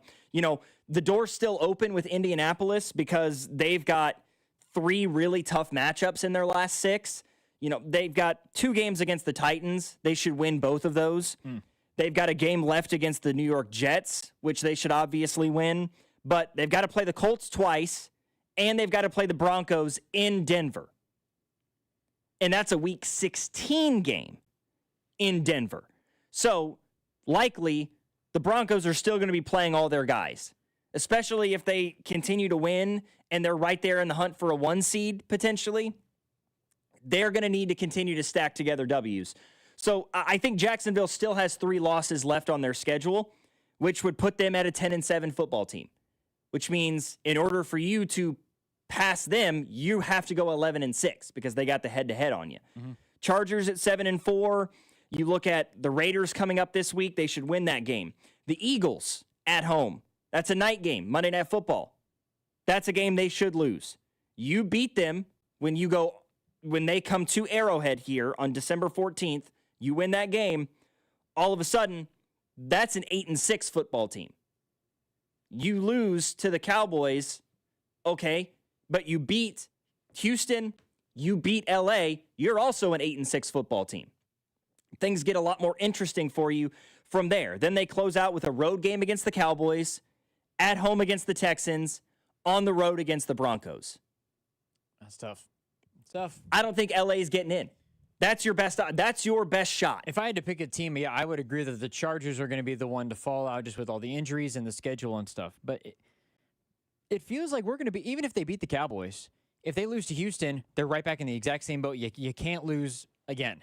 And I think that we're just going to be on that all the way until, if it's the last 2 weeks of the season and they lose to Denver, you got to beat the Raiders. And I know that it's the Raiders, but the Raiders are going to – you don't think the Raiders are going to get up for that game? You don't think Max Crosby is going to be fired up more than ever for that game? We can eliminate the Chiefs from the playoffs. Yeah, you can stop them from getting into the postseason. Yeah, there's going to be a lot on the line, it feels like, all the way down to the very last second of the regular season. Yeah, dear God. I do not like giving the Las Vegas Raiders something to play for. This would be much better if the Chiefs were to somehow run the gambit here, beat the Cowboys, Texans, Chargers, Titans, Broncos, and be sitting there at 11-5 all of a sudden, and say the Jags do lose 3 games, and the Chargers have been kicked down. They're a 10-win football team heading into Week 18, and you're in the playoffs. Okay, the Raiders then have nothing to play for. The last thing I need is the Chiefs waltzing in at 10-6, needing to beat LA to get into the or beat Vegas to get into the postseason, because that's exactly what they're looking for. Somebody mentioned this, and I think we might be able to get to this later on in the show. Somebody asked from the 402, at what point do we start to ask Pat to play like Pat? It's been a while. Valid point, man. I think that's an interesting one. Maybe it takes the defense giving up. I don't know. It feels like we haven't seen that in a while. I think I agree with that. He hasn't had to, in fairness, because the defense has been so good. But when I don't know if we asked that question or when that comes up next. Yeah. I think this is an interesting conversation. We might be able to talk about that later today, or maybe tomorrow we can get to it. Absolutely. 913-586-7965. Drew Nixon producing today's program. No Cody, no Alex. Logan Weber in here with you. Coming up, we are going to get into what's trending, as well as a little conversation about Dameon Pierce. That's coming up next on Cody and Gold, 96.5 The Fan. This is Cody and Gold on your new home for K-State Athletics. 96.5 The Fan. Brought to you by Heartland Men's Health, the leader in men's sexual health. Thousands of men have been successfully treated for low T, ED, and more, all with discretion and compassion. Make your appointment at heartlandmenshealth.com. West Shore Home makes it easy to knock out your bathroom, window, door, or flooring project right now. If you've been putting off one of those projects, the team over at West Shore Home is the perfect fit for you. They've been in business for nearly 20 years, have helped hundreds of thousands of homeowners, and are ready to help you save big with their Black Friday sale. Free installation on all projects, plus lock in an extra $500 off when you schedule now at westshorehome.com/thefan. That's westshorehome.com/thefan. Don't miss out. Hey, this is Frank from Woodyard Barbecue, and we have $20 slabs of baby backs and $2 beers for the rest of 2025. With family gatherings happening, Woodyard can cater any size event. We also have firewood, oak for the fireplace, pinyon for the fire pit, and hickory, pecan, and cherry for the smoker. We sell it all by the log or by the bag. We've been in business for over 100 years and are proud to be part of Kansas City barbecue history. Find us at 3001 Merriam Lane in KCK or online at woodyardbbq.com. Kansas City has the best fans and the best barbecue. Eat it, smoke it, live it, Woodyard Barbecue. As you've likely figured out, I can get pretty fired up. Whether it's lab diamond ripoffs, bogus sells and financing offers, or paint-by-number jewelry sold as custom, I'm pretty passionate about protecting my client family from predatory jewelers. This is Gene at House of Diamonds, and when I say client family, I really do mean family. At House of Diamonds, we have clients who have watched our kids grow from diapers to dormitories. My family and I are personally in the store every day. We go to school and church here. Our kids play sports here. We look our clients in the eye, not in their bank accounts. Our relationships are based on trust and respect, not ad gimmicks and false promises. No fake custom jewelry, no bogus sales and financing offers, and absolutely no lab diamond ripoffs. Everything at House of Diamonds is real. Me, my family, our team, our passion, and hopefully soon you. House of Diamonds on the southeast corner of College and Quivira. Hey, Chiefs fans, Crown Royal is the official whiskey of the Kansas City Chiefs. And this season, it's not game day without the generous spirit of Crown Royal. Whether you're at the tailgate, in the stands, or watching from home, Crown Royal is the reason and the reward for coming together. Grab a glass with the Crown Royal rig at a stadium near you, because we'll be sharing the generous spirit with fans across the country. Crown Royal, fueling game day with a generous spirit. Visit www.crownroyal.com/royal rig for more on the Crown Royal Rig Tour. Please drink responsibly. With the first pick in the McDonald's breakfast draft, I'm going with a tasty sausage, egg, and cheese McGriddle sandwich. Bold move, sweet, savory, totally stacked. But wait, that delicious sausage McMuffin with egg sandwich is still on the board. Lucky for me, McD lets you mix and match two for just $5. And right now, any size iced coffee is only $1.89. Breakfast at McDonald's. That's the real winning deal.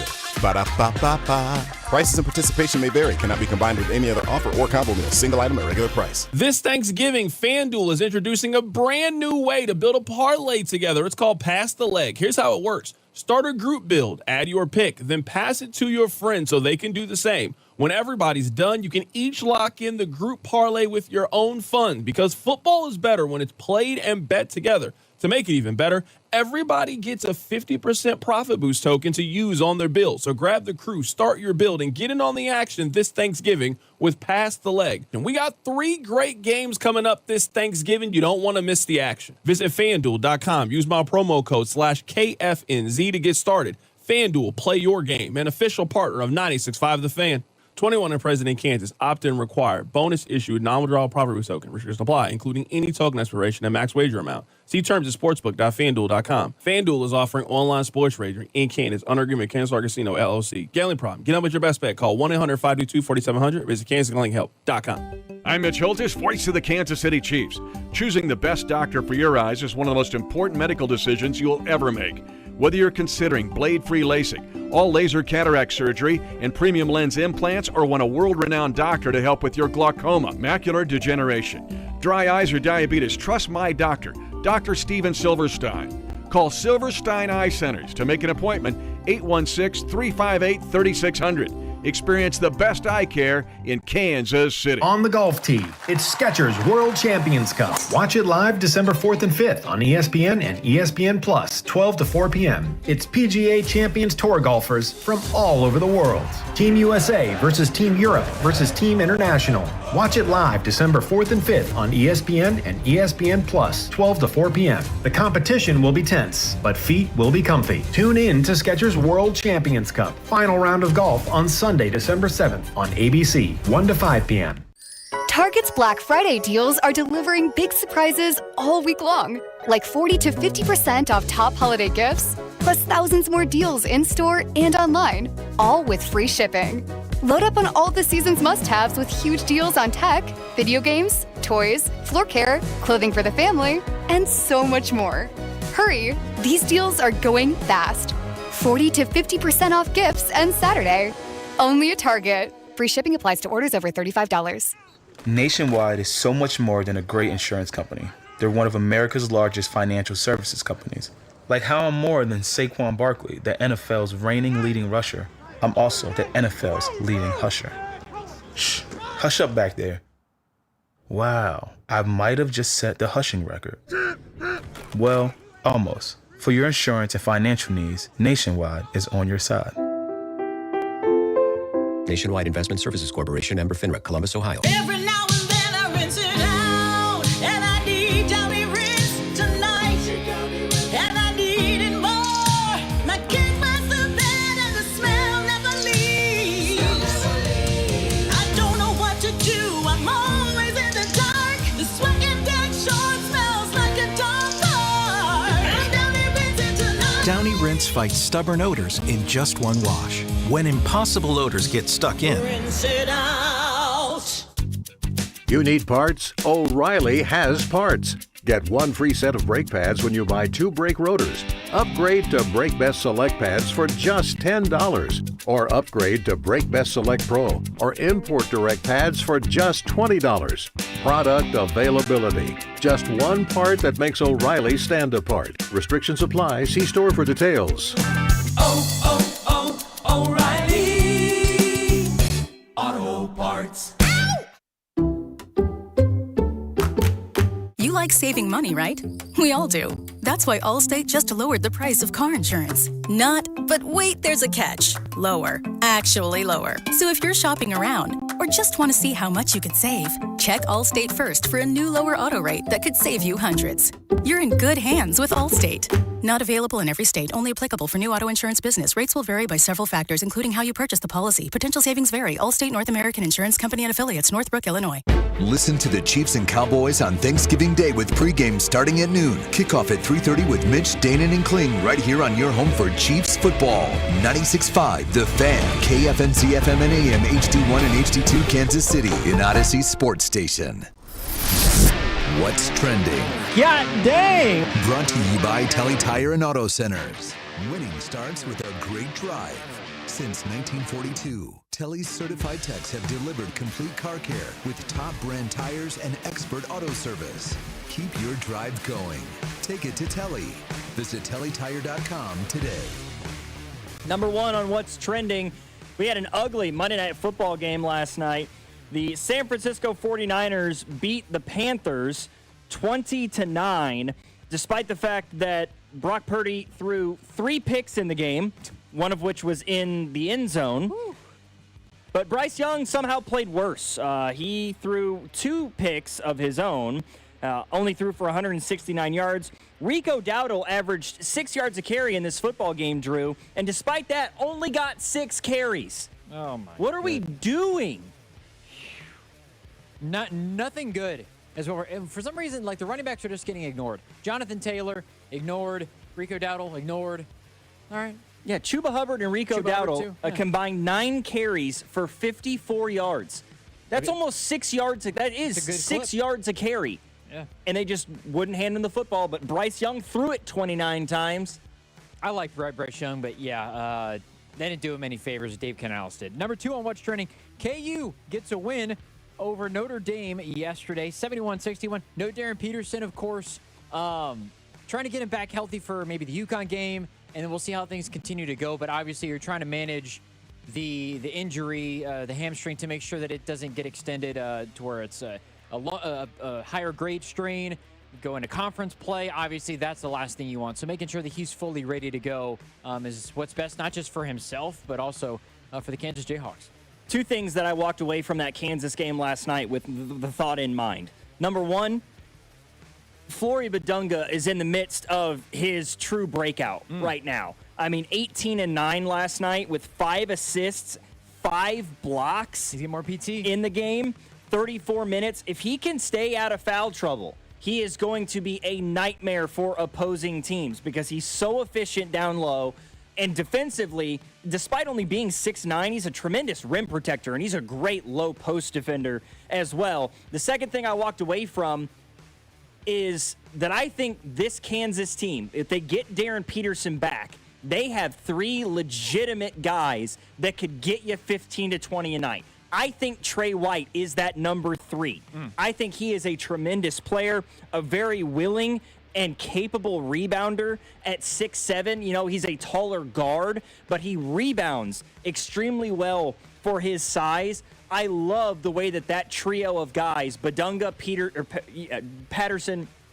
What am I saying? Peterson. Badunga, Peterson, and Trey White looks like if you can get Bryson Tiller to become a consistent shooter, which as of now he is not. He was 0 for 5 from 3 last night. Yep. You've got something cooking there at the University of Kansas. By the way, KU plays Kyan Anthony in the Syracuse Orange at 2:30 on TNT later on tonight. Right here, you can listen to K-State as they take on the 25th ranked Indiana Hoosiers. That game also, if you want to watch it on TV as well, but right here on 96.5 The Fan as well, if you want to listen and tune on in. Number 3 on our What's Trending, the Hall of Fame class for pro football in 2026 has revealed its semi-finalists. Among the most notable, Drew Brees, Phillip Rivers, Larry Fitzgerald, Jason Witten, and Frank Gore. 26 modern-era candidates who advanced to this stage.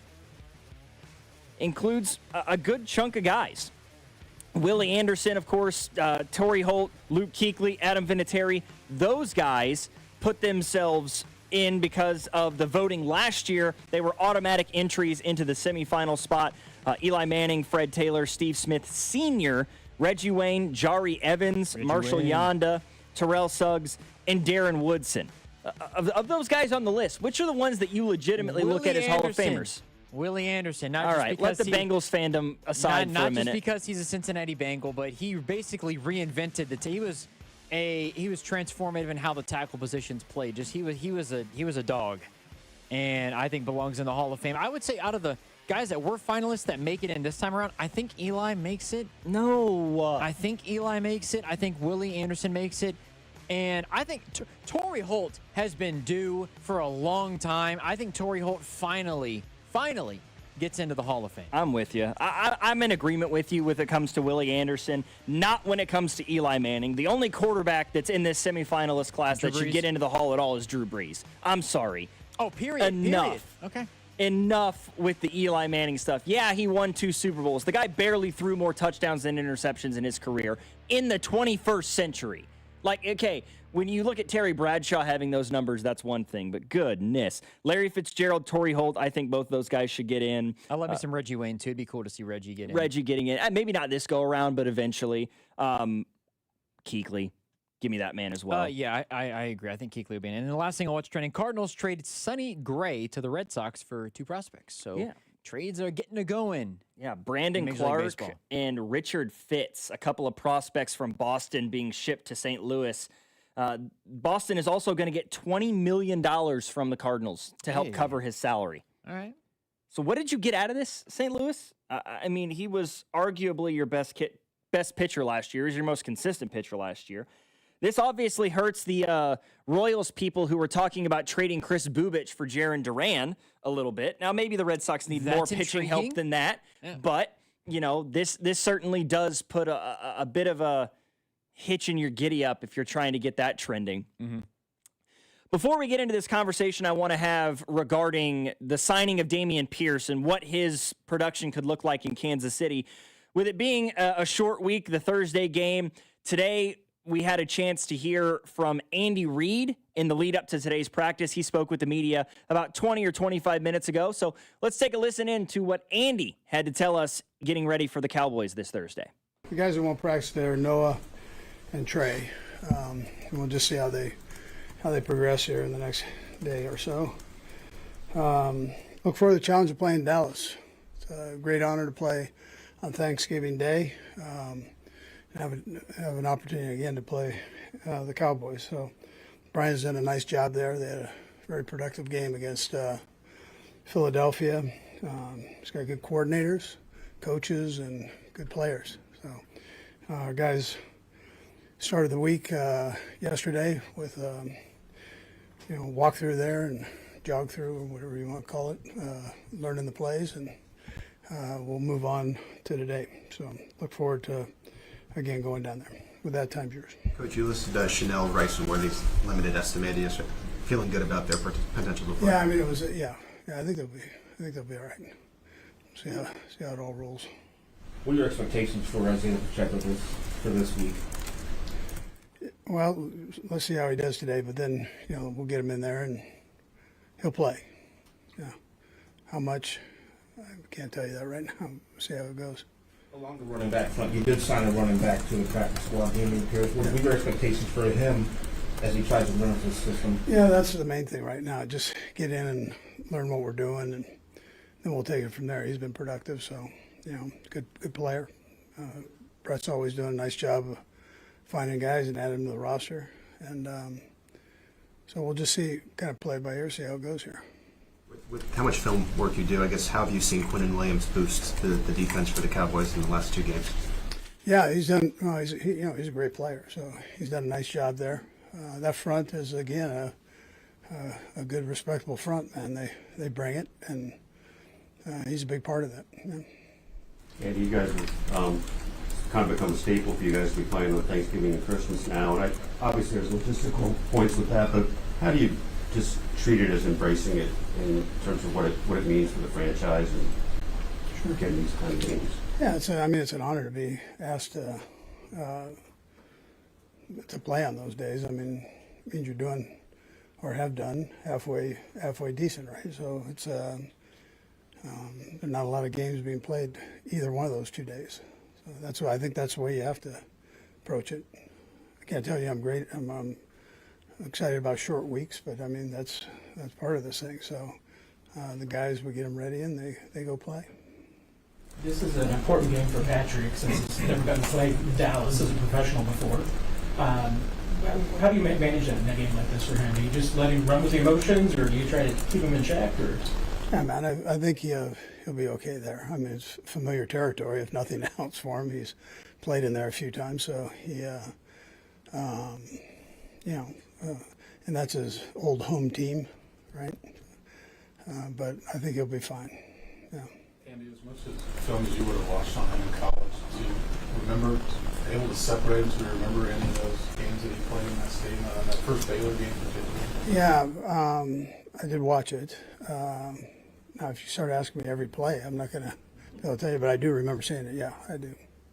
Yeah, Veach wore me out with all that stuff. So.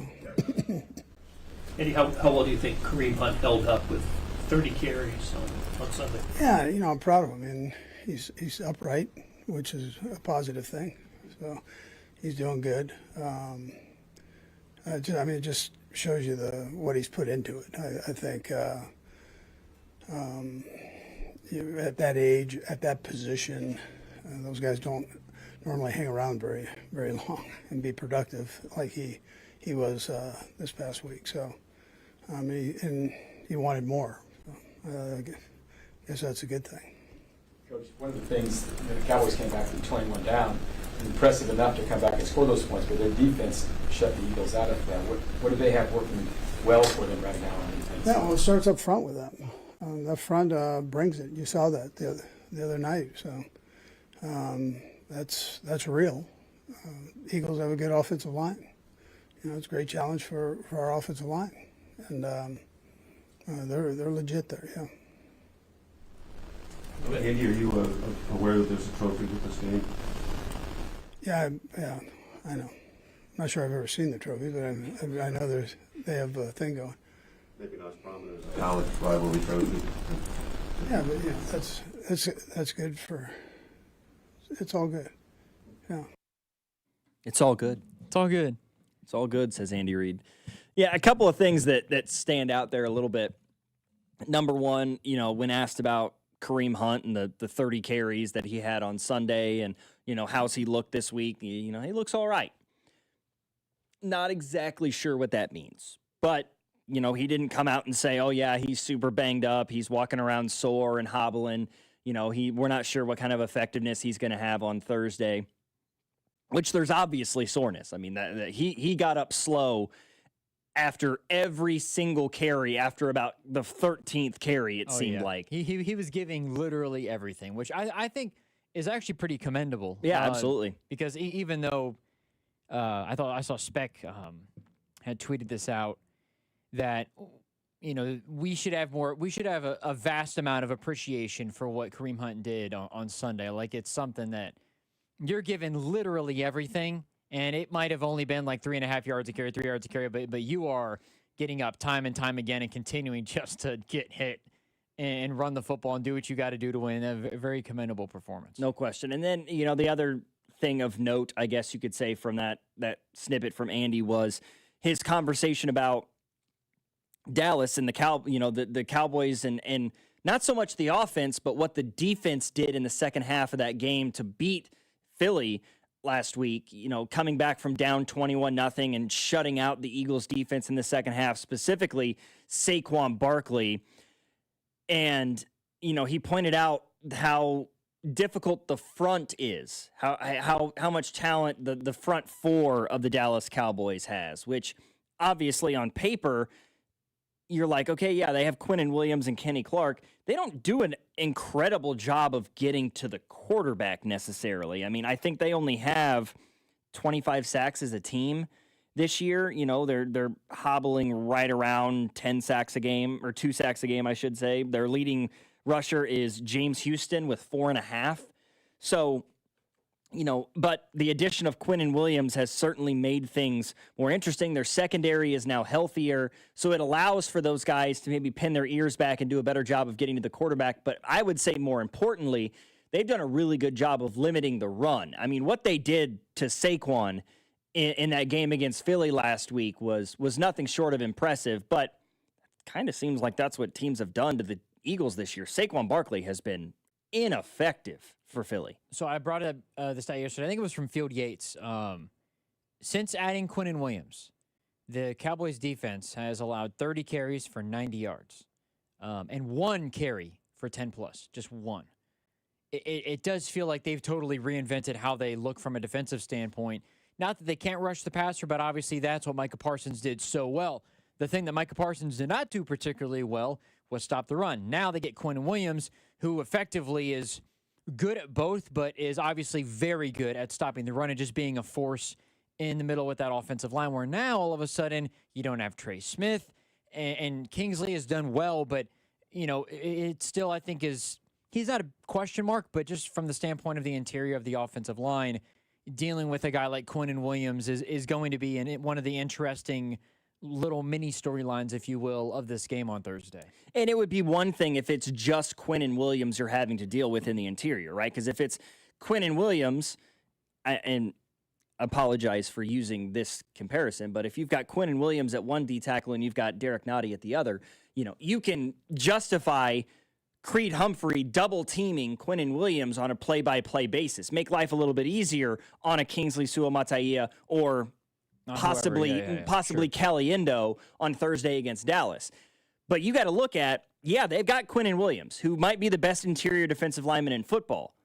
But they also have Kenny Clark, who is one of the best run-stopping D tackles in football. Which is why they're so good, I think, at stopping the run, because it's it's Kenny Clark paired with then Quinnen Williams. Where you can't double team both guys, so somebody's going to have to go one-on-one. So one of either Caliendo or Kingsley is going to have to go one-on-one on a pretty regular basis, while Creed has to try to, chip here and try to come back and double or whatever.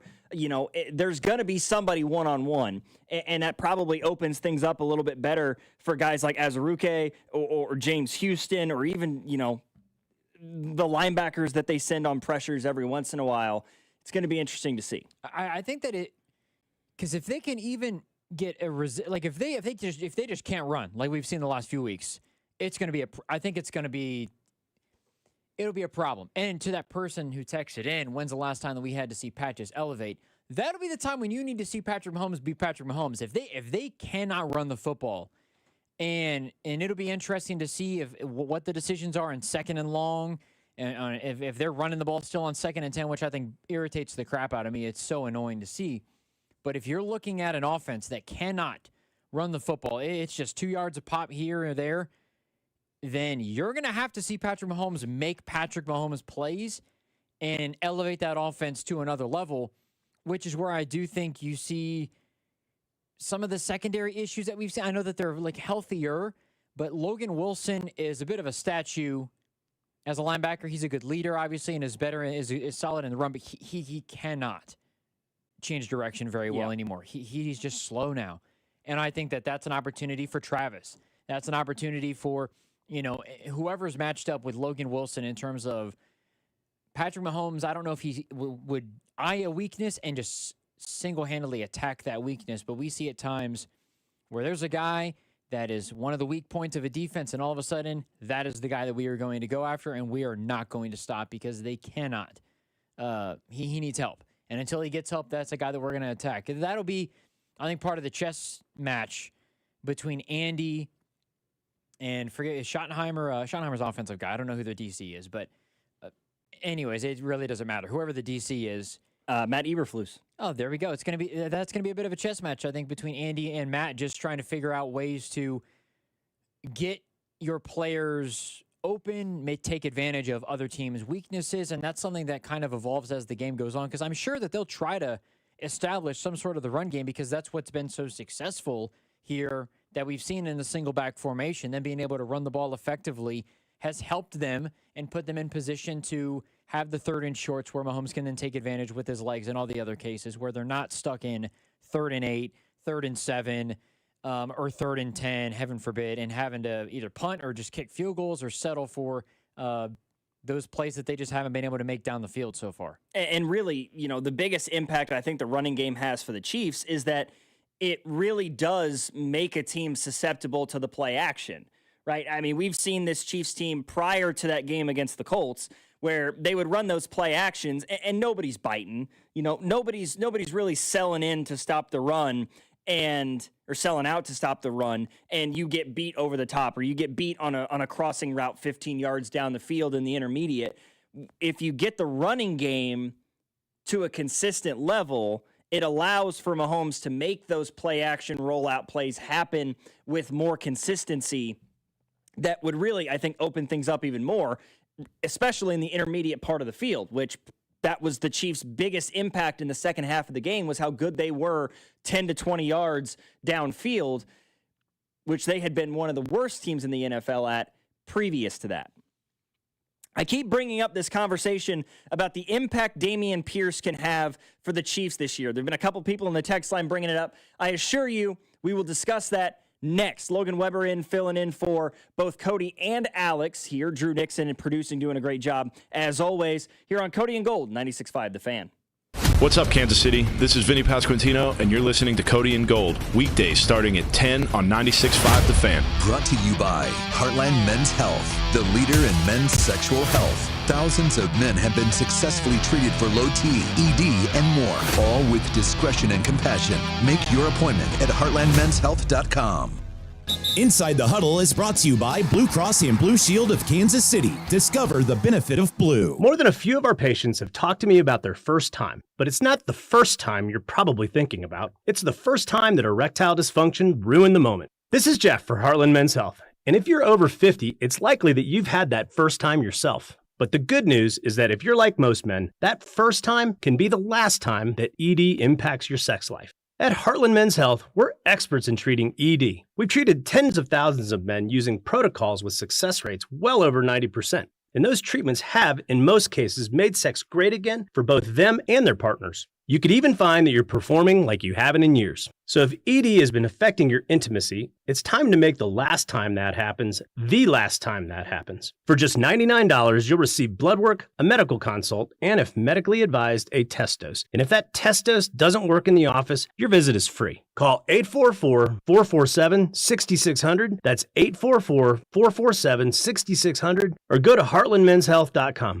Gates Barbecue's distinctive flavors will make your holiday meals unforgettable. Spice up your holiday table with with Gates sauces and seasonings. Prepare your meats, potatoes, and vegetables with Gates seasonings and top it off with one of the 5 Gates sauces. While watching a game or your favorite holiday movie, sprinkle Gates original seasoning on a bowl of hot buttered popcorn. So good. You can buy Gates at your neighborhood grocer or online at gatesbarbecue.com. Gates Barbecue, still doing it the old-fashioned way. Thanks with love. Hi, we're the people who have everything. There's nothing you can get us we don't have. We have 7 mini vacuums. And Pearl handled pickleball rackets. See? Need a gift for someone who has everything? The Kansas Lottery has you covered with holiday scratch tickets in $1, $2, $5, $10, and $20 options with instant wins up to $100,000. You could win even more in second chance drawings. Did he say thousands? We could always use that. See kslottery.com for details. Around here, we've got each other's backs. When it comes to health insurance, we want that same kind of support. Blue Cross and Blue Shield of Kansas City gets that. They're from around here too. Backed by the national strength of the Cross and Shield, they help you make confident choices, no matter where you are. Blue Cross and Blue Shield of Kansas City. From here, for wherever you are. That's the benefit of blue. The end of the year is rapidly approaching. We want to say thank you for another successful year as your neighborhood plumber. It's a privilege to be one of the few local family-run companies around. This time of year is when water heaters start to struggle. So through the end of the year, we are offering $250 off a tank replacement or $500 off a tankless water heater. So call 913-768-7676 or visit ConnollyPlumbingSolutions.com to schedule. With the first pick in the McDonald's breakfast draft, I'm going with a tasty sausage, egg, and cheese McGriddle sandwich. Bold move, sweet, savory, totally stacked. But wait, that delicious sausage McMuffin with egg sandwich is still on the board. Lucky for me, McD lets you mix and match 2 for just $5. And right now, any size iced coffee is only $1.89. Breakfast at McDonald's. That's the real winning deal. Ba-da-ba-ba-ba. Prices and participation may vary. Cannot be combined with any other offer or combo meal. Single item at regular price. Oh, hey, welcome to gift wrapping. Whoa, Zoe Saldana. Hey, can you wrap these, please? Wow, iPhone 17s. You splurged. At T-Mobile, you can get 4 iPhone 17s on them. The new center stage front camera is amazing for group selfies. It's the perfect gift for everyone. I'm the worst. I only got my mom a robe. Well, it's better than socks. So I have to trade in my old phone, right? No, at T-Mobile, there's no trade-ins needed when you switch. Keep your old phone or give it as a gift. Incredible. In fact, wrap up my old phone too. For my Aunt Rosa. Forget that. Aunt Liz will be jealous. Sounds like my family. Drama. Oh, I got it. I'll give it to my abuela. I'll take reindeer paper with, hey, where are you going? To T-Mobile. The holidays are better at T-Mobile. Get 4 iPhone 17s on us. No trade-in needed when you switch. Plus 4 lines for just $25 a line. With 24 monthly bill credits and 4 eligible port-ins on essentials for well-qualified customers. Auto pay plus taxes, fees, and $35 device connection charge. Credits end in balance due if you pay off early or cancel. Contact us. Finance agreement 256 gigabytes, $830 required. Visit T-Mobile.com. So, your small business is outgrowing your garage. You could go online, find a space, and get catfished. Or you could work with an agent who's a realtor, here to guide and help protect you from the surprises you didn't see coming. Realtors are members of the National Association of Realtors. Right by you. Hey, I'm Mike Slater. My dad passed away at the age of 63. It's out of nowhere. Had a stroke. Super hard, obviously, for the whole family, but my dad had life insurance. This is why I have life insurance for my family, for my wife and 4 kids. And the best place to get life insurance is ethos.com because you can do it in 10 minutes. And there's no medical exam and no blood test, just a few health questions. Get life insurance in 10 minutes so your family is protected. Ethos, E-T-H-O-S, ethos.com/play. So, your small business is outgrowing your garage. You could go online, find a space, and get catfished. Or you could work with an agent who's a realtor, here to guide and help protect you from the surprises you didn't see coming. Realtors are members of the National Association of Realtors. Right by you. Running a small business is a daily balancing act. One late shipment, one price hike, one employee issue, and your whole month, maybe the entire year, could be in trouble. That's where LendSeek comes in. I needed $100,000 fast to keep up with inventory demands. LendSeek had me funded the same day I applied. Between their AI platform finding the fastest deal and a dedicated funding specialist guiding the process, it couldn't have been easier. Our AI-driven platform matches your business with the right program from over 100 funders, up to $2 million in as fast as 24 hours. Don't wait until it's too late. If you've been in business at least 2 years with more than $500,000 in annual revenue, qualifying is simple. No collateral, no out-of-pocket costs, no hassle. From lines of credit, term loans to revenue-based financing, LendSeek is open for business. Apply in minutes at lendseek.com. That's LENDSEEK.com. You're listening to 96.5 The Fan from the DM Injury Law Studios. Mike's got this.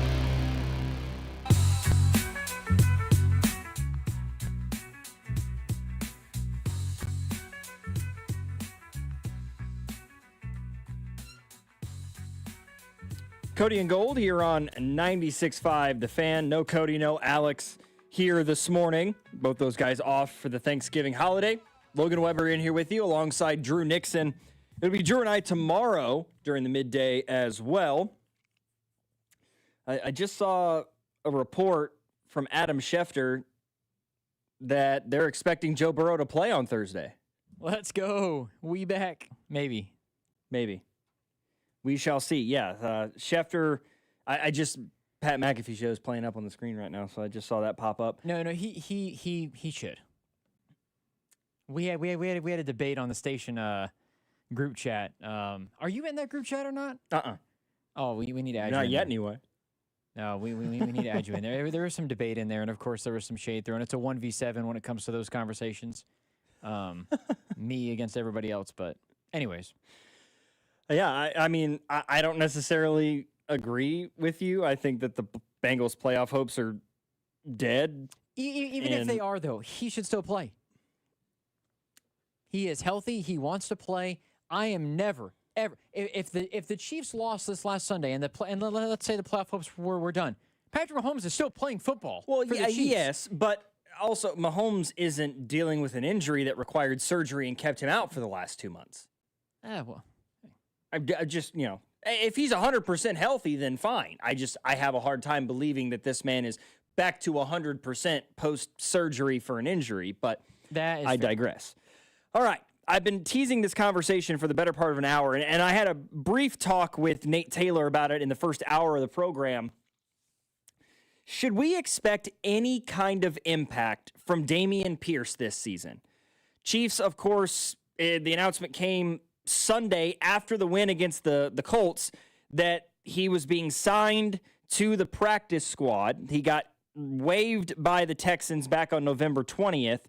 Chiefs pick him up. Nate and I were on very different sides of it. Nate thinks that we could and will see him at some point this season. I am less convinced of that, only because that's what history has shown us when it comes to Andy Reid, whether it be rookies or guys that they bring in the middle of the season. Those guys are brought along very, very slowly.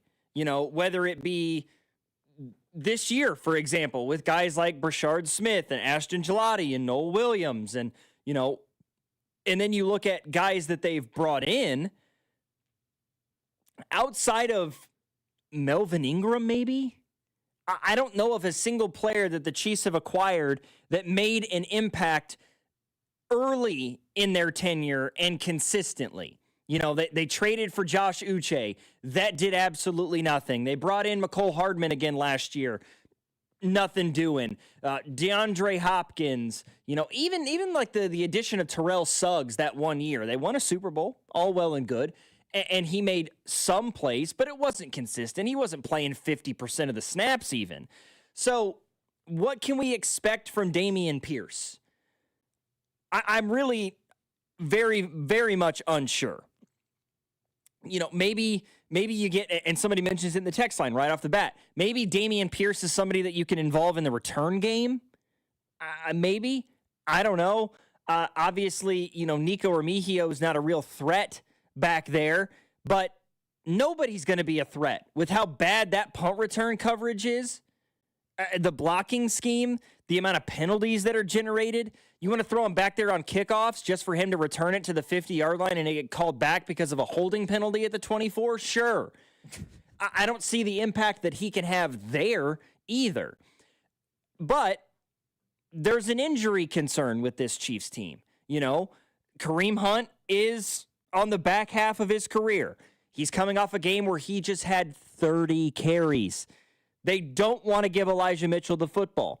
The only way they want to give Brashard Smith the football is if he's lined up at wide receiver. I'm so glad that the Chiefs waited until the 7th round to take a running back just to line him up at receiver.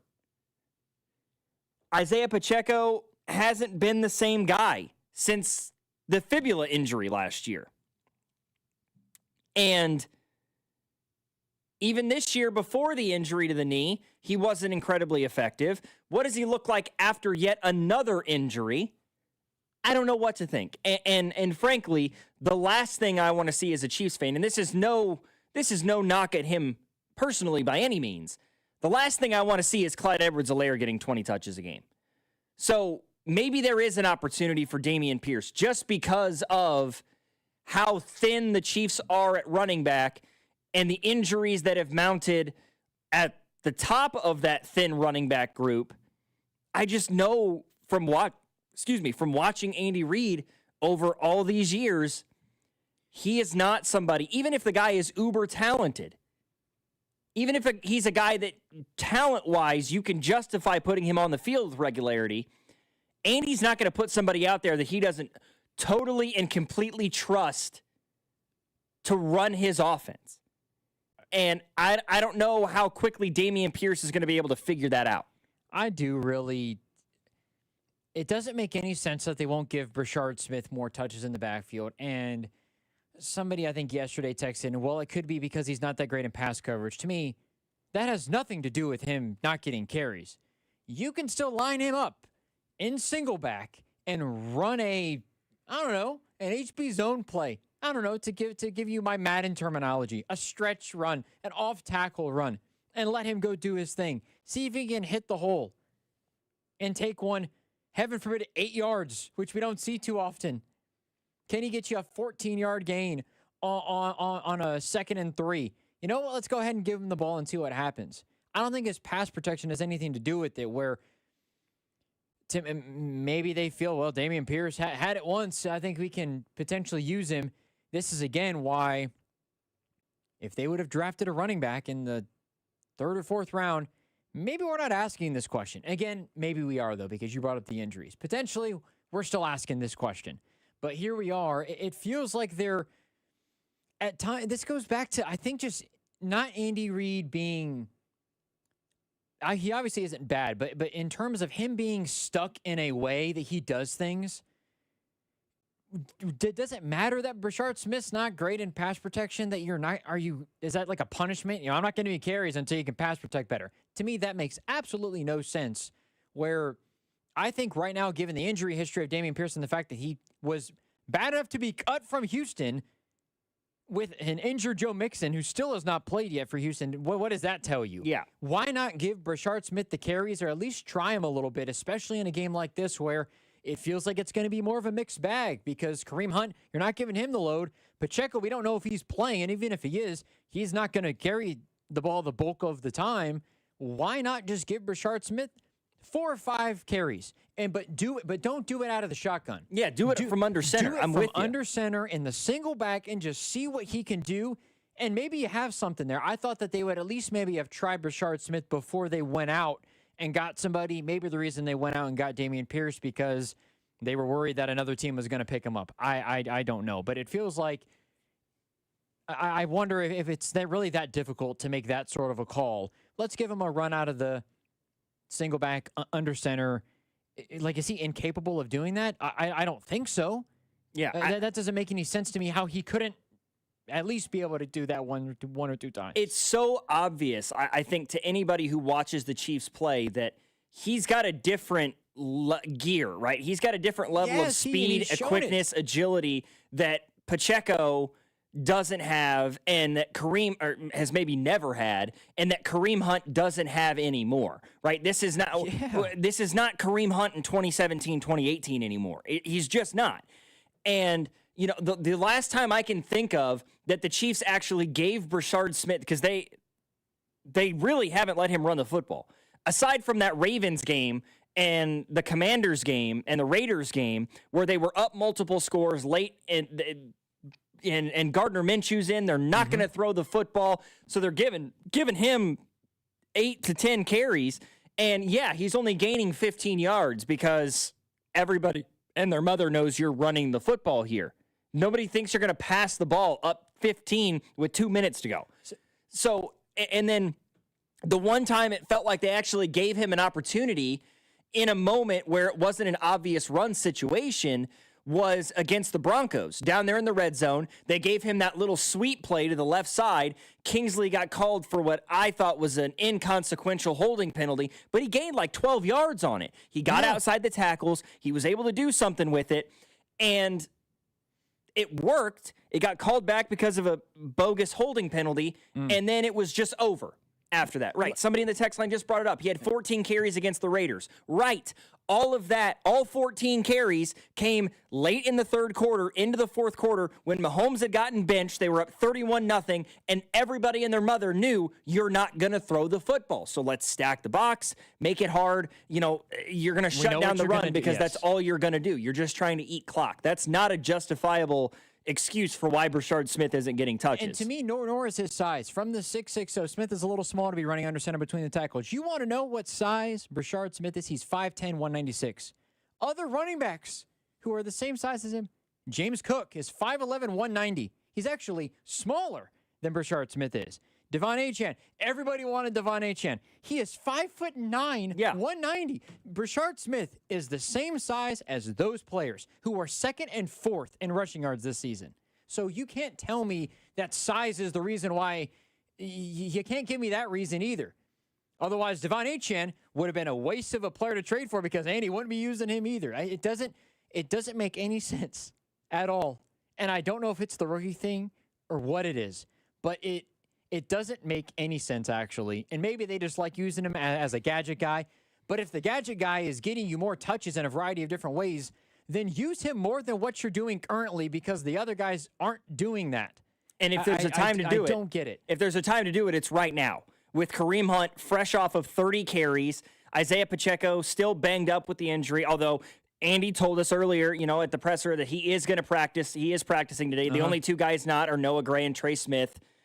I don't know. I keep waiting on it, and it's almost unbelievable. If Brashard Smith's not getting touches, I cannot see a world where Dameon Pierce is. I just can't. I'm sorry. I agree. All right, Drew. Let's get into our random question of the day. Random question. All right, random question of the day brought to you by KC Urology Care at KCUC. Remember, you see the best in KC. Visit kcurology.com today. For you, Logan, for the text line, 913-586-7965. Since I am asking the question, you probably have you been here for a random question? I have a couple of times, yeah. So we went a little bit deeper in terms of like we went on the piggy bank of a deeper, more critical thinking sort of question. Yeah. Not that Cody doesn't ask those questions, but again, I think there's some differences in the way that we do questions. We're gonna go deep again. Okay. Pause. What part of who you are now would your childhood self be proud of? For those in the back, let me repeat the question. For what part of who you are now, would your childhood self be proud of most? Oh, that's a good question. Deep questions on 96.5 The Fan. Maybe this is a cop-out answer. I'm not entirely sure. My younger self would be incredibly proud of me sitting in this chair in front of this microphone right now. Hey. I was that kid, man, where like we all knew growing up that the episode of if you just sat down and watched a full episode of SportsCenter, that the next SportsCenter coming up was just a rerun of the SportsCenter you just watched, and I didn't care. Right, I would sit down for 6 hours and I would watch the same episode of SportsCenter 6 times, over and over and over again. And that's just the way I was, right? I was that delusional kid growing up in a town of 2,500 people that was like, I'm going to be an anchor on Sports Center someday. You know, I'm going to be on the radio. I'm going to get paid to talk about the Kansas City Chiefs. Never thinking in a million years that would actually be a thing, right? And like, you know, I got into college and I found radio and I loved it. And I worked in Springfield for 5 years and it was fun. But again, I just never thought that like being able to do this for a career was ever a possibility, but I wanted it so bad. So, I mean, I think back to like that 12 and 13-year-old kid having conversations with my buddies and they're like, oh, I want to be a teacher. I want to be a doctor. You know, I want to be this and that and the other thing. And I'm like, I want to talk about sports for a living. That's what I want to do. And the fact that I'm sitting here is sick as hell. Yeah, that's what I would say. A lot of participation from the text line, from the 816, my man cave, from the 660, my video game collection. I mean, I got a strong video game collection as well. That's a strong. Like multiple consoles, or is it multiple consoles? Yeah, so still? I got a PS2. I have an Xbox 360. I have a PS3, but it's got the red light of death. You flipped from Xbox to PlayStation before. I not necessarily. So I had a PS2 growing up. I actually had an original Xbox first. That was the first console I ever had. My dad, I used to play my dad's like PS1 back when that was a thing. Yeah. But the first console I ever got was the Xbox. And then it went to the PS2 because I just liked the PlayStation better.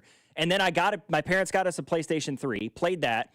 I ended up getting an Xbox 360. I babysat a bunch of kids one night for my cousin and her husband. Perfect. And they paid me with an Xbox 360. Ooh. That's what they gave me. I thought you were saying you used the video games to babysit. No, which is I did not. An easy thing, I'm sure. Hey, let's just play video games. I babysat 5 kids, all under the age of 6 years old one night, and they gave me an Xbox 360 for my troubles. But so recently, like since I got into college, I have the Xbox 360, I got the PS2, my wife and I have a Wii. I've got the PS4 and I've got the PS5. I got them all. And I have a PS3 sitting around somewhere, but it's got the red light of death on it. So it doesn't function. But I'd like to get a PS3 back at some point if I could swing it. Man, so a couple of people, a lot more people actually participating. I have good morals. That's a good thing. From the 816, I'd be very proud that I'm doing session work as a musician. Shout out to you for that. Oh, that's sick. That's dope. Someone said how quiet and respectful I am. This person said they were a jerk. All right. Keeping a good sense of humor. I think that's very important. That I'm alive. Wow. All right. Yeah, that's fair. Facts. No arrests and no STDs. That's good. There you go. Somebody says, "Oh, you have a Wii? Catch me on Wii Sports. I want the smoke." Yo, I also have a Wii as well, dude. If they had online Wii Sports, it's over. It's on. It's on. Who I am as a father to 2 little dudes. Hey. That's a good one. I love that. Talk about feeling old, man. My first console was Nintendo. I'd love to get a GameCube at some point. My grandma had a GameCube at her house when I was growing up, and I loved it. So the GameCube was the first system that we ever had. Parents, that's what they got us. That's what they could get us was a GameCube, and that thing is... I still have games, because you can play GameCube games on the Wii. They cross over. So some of the old GameCube games, like I still got NBA Street Volume 2 that every now and then I'll pop in, or like Monkey Ball, they have those that we used to play. Some of the other ones, of course, the classics with GameCube, we have those as well. I will stand by until the end of time. Of all the Mario Karts that have ever been made Mario Kart on is all the different consoles, classic. The Mario Kart on the GameCube is the best Mario Kart ever made. Yeah, the Super Mario Kart. I stand by that. Let's go. Absolutely, I stand by that. Getting a full ride to go to KU. Again, the question was, if you forgot what the question was, what part, or you didn't hear it, what part of who you are now would your childhood self be proud of? I think I guess for me to answer the question, this is a tough one because there's a variety of ways that I can go with it. I would say similar to you that I'm doing this still, because there's a lot of people who I went to college with and was friends with that were all about it, and now they're not doing anything in this business. Same boat. And it's kind of crazy. Like, they might be making a little bit more money or whatever the case is, but like being able to say that you stuck it out, and this is just a life lesson in general, being able to stick out through, trials, tribulations, all that stuff is something that I think I'd be definitely proud for as well. Yeah. Mario Kart on Mario Kart Double Dash is like $80 on eBay. Dude, it's crazy. So I went and I looked up, so we have regular Wii Sports. Before we get to break here, we have regular Wii Sports, but they got the Wii Sports Resort. Dude, if you go online right now, it's like $50 to get Wii Sports Resort. If you go online right now and you go to get like NBA, or not NBA, if you go to get like the NCAA basketball 10, that thing is like $200, like $150 right now. Like, it's before the college football game came out, NCAA Football 14 with Denard Robinson on the cover was like $150. Yeah, I bought NCAA 14 in like 2019, 2020, like towards the end of my college years, for $170 off eBay. Dude. Woo! Man, these games are worth a lot. If you hold like some of the games that you probably have that you've held on to, probably worth a healthy penny. I currently, even though they're not making the penny I anymore. currently have 2 copies of NCAA Basketball 10 for the Xbox 360 right now. 2 of them. I don't have an Xbox 360. Otherwise, I would legitimately ask what you want for one of those copies. I would legitimately just hand it to you, to be honest. Oh, my gosh. That sounds... Dude, that game was great. To answer a couple more, because y'all are awesome on the text line. From the 816, listen to my gut about my career. Went from healthcare to IT. Couldn't be happier. Good for you. Proud to make it to the age that I am and currently and beyond. Got my chemical engineering degree and have Chiefs season tickets. Hey, there you go. That's sick. Chiefs season tickets would go unbelievably hard. Yeah, I would say, like, a lot of people talking about, like, the way that they raise their children or things like that. One of the other things I would say I'm proud of is the relationship that I have with my siblings now. Because, like, I've got a younger brother and I've got a younger sister, and I was always sort of like, I was the oldest, so I was always very, like, protective of my younger sister. But my younger brother and I, we butted heads, always did. Right? He's 3 years younger than me, but my brother was always bigger than I was. Like, I was 8 years old and he was 5, and we were sharing clothes. And, like, by the time he got into middle school, we were wearing different sizes. Like, I was wearing a small and he's wearing a medium. My brother was always bigger than me, despite the fact that I was older. And, I mean, I'll be completely honest. We hated each other. Yeah. I mean, it was constant fist fights. It was chipped teeth and cracked heads, and legitimately, he cracked my head open one time. Like, we would get into fist fights, and like my parents don't have, for the most part, they don't always have great relationships with their siblings. Like, my aunts and uncles aren't like always super close with us, the majority of them, and the relationship that I have with my younger brother and my younger sister is the complete opposite of that. Like, I talk to my sister pretty regularly. I was just in Warrensburg last weekend visiting her at UCM, and my brother and I, we play video games together pretty much on a nightly basis. My wife hates it, but like, yeah, I'm in constant communication with my siblings, and that's just not something that either one of my parents ever experienced. And so I'm pretty proud of that one as well. No, I can second that one, where you hear people who like, even around this time of year, like, no, I'm not going to see this person in the family because of this reason or that reason, or they have a rougher relationship for whatever reason. Like, I'm very thankful that my siblings and I are very much on the wavelength that we are, I would say. So. Yeah, too many people who are texting in. Shout out to all of y'all. I know, it's fun. Somebody in the text line just said, back to sports talk, boys. We'll get to it. I promise you. Yeah, we'll be back We'll to do that on the other side of the break here in the 1 o'clock hour. We'll hear from Nate Taylor, who we talked with a little bit earlier on in the show. That's coming up next. Cody and Gold here. Logan Weber filling in for the guys alongside Drew Nixon, 96.5 The Fan. What's up, Chiefs Kingdom? It's Chris Jones. You're listening to Cody and Gold. Weekdays 10 to 2 on your home for Chiefs football. 96.5 The Fan. Brought to you by Heartland Men's Health, the leader in men's sexual health. Thousands of men have been successfully treated for low T, ED, and more, all with discretion and compassion. Make your appointment at heartlandmenshealth.com. Hey, Zach.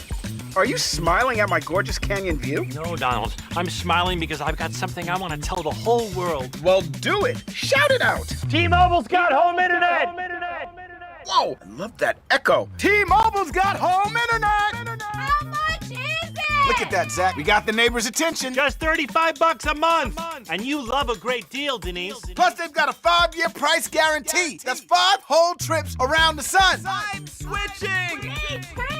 Yes, T-Mobile home internet for the neighborhood. Donald, you still haven't returned my weed whacker. Carl, don't you embarrass me like this, please. What's everyone yelling about? T-Mobile's got home internet. And Donald's got my weed whacker. Yes, T-Mobile's got home internet. Just $35 a month with auto pay and any voice line. And it's guaranteed for 5 years.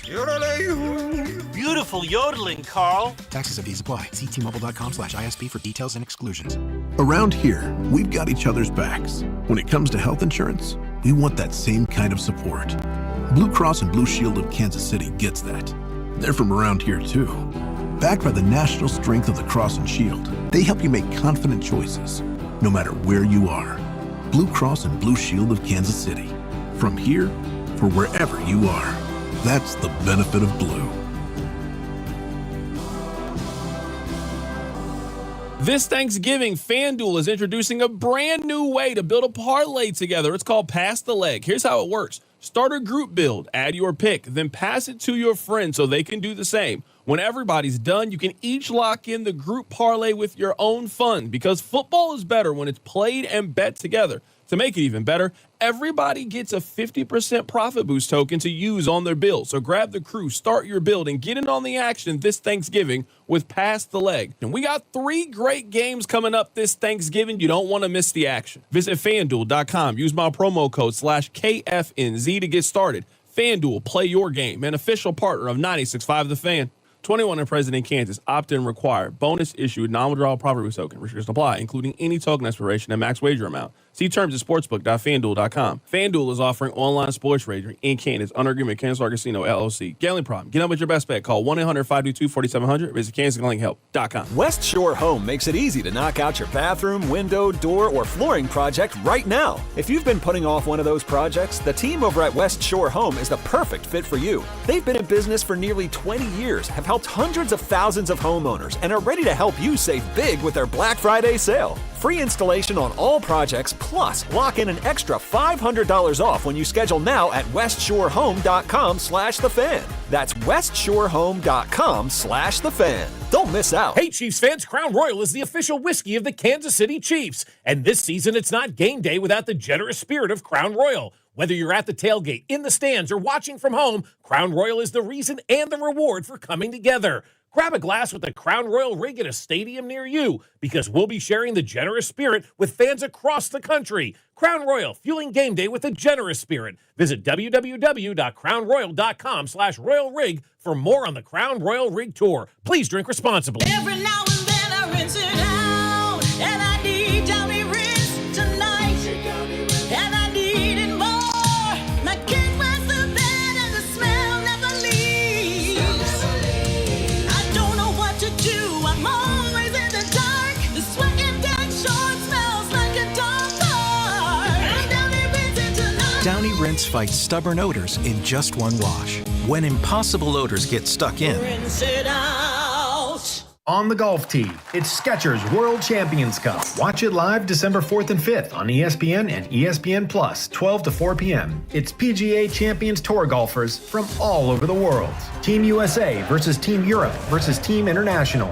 Watch it live December 4th and 5th on ESPN and ESPN Plus, 12 to 4 p.m. The competition will be tense, but feet will be comfy. Tune in to Skechers World Champions Cup. Final round of golf on Sunday, December 7th on ABC, 1 to 5 p.m. Just hearing the word IRS can make people break out in a cold sweat. No one wants to deal with the IRS, and now you don't have to. The good news is Legal Tax Defense has been successfully negotiating with the IRS for more than 15 years. It doesn't matter how much you owe, whether it's $5,000 or $5 million. You deserve the best in the business on your side, and that is Legal Tax Defense. Even if you're working with someone else and just want a second opinion, there is no cost or obligation to call. They can prevent levies, liens, wage garnishments, even file back tax returns. And the best news about Legal Tax Defense is they won't take your case unless they know they will reduce or eliminate your tax debt. Call Legal Tax Defense right now for a free no-risk consultation. 800-323-8922.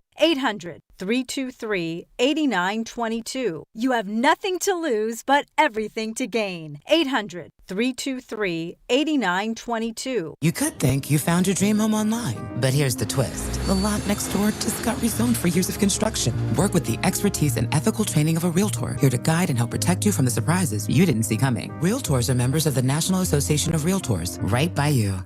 Hey, I'm Mike Slater. My dad passed away at the age of 63. It's out of nowhere. Had a stroke. Super hard, obviously, for the whole family, but my dad had life insurance. This is why I have life insurance for my family, for my wife and 4 kids. And the best place to get life insurance is ethos.com, because you can do it in 10 minutes. And there's no medical exam and no blood test, just a few health questions. Get life insurance in 10 minutes so your family is protected. Ethos, ETHOS, ethos.com/play.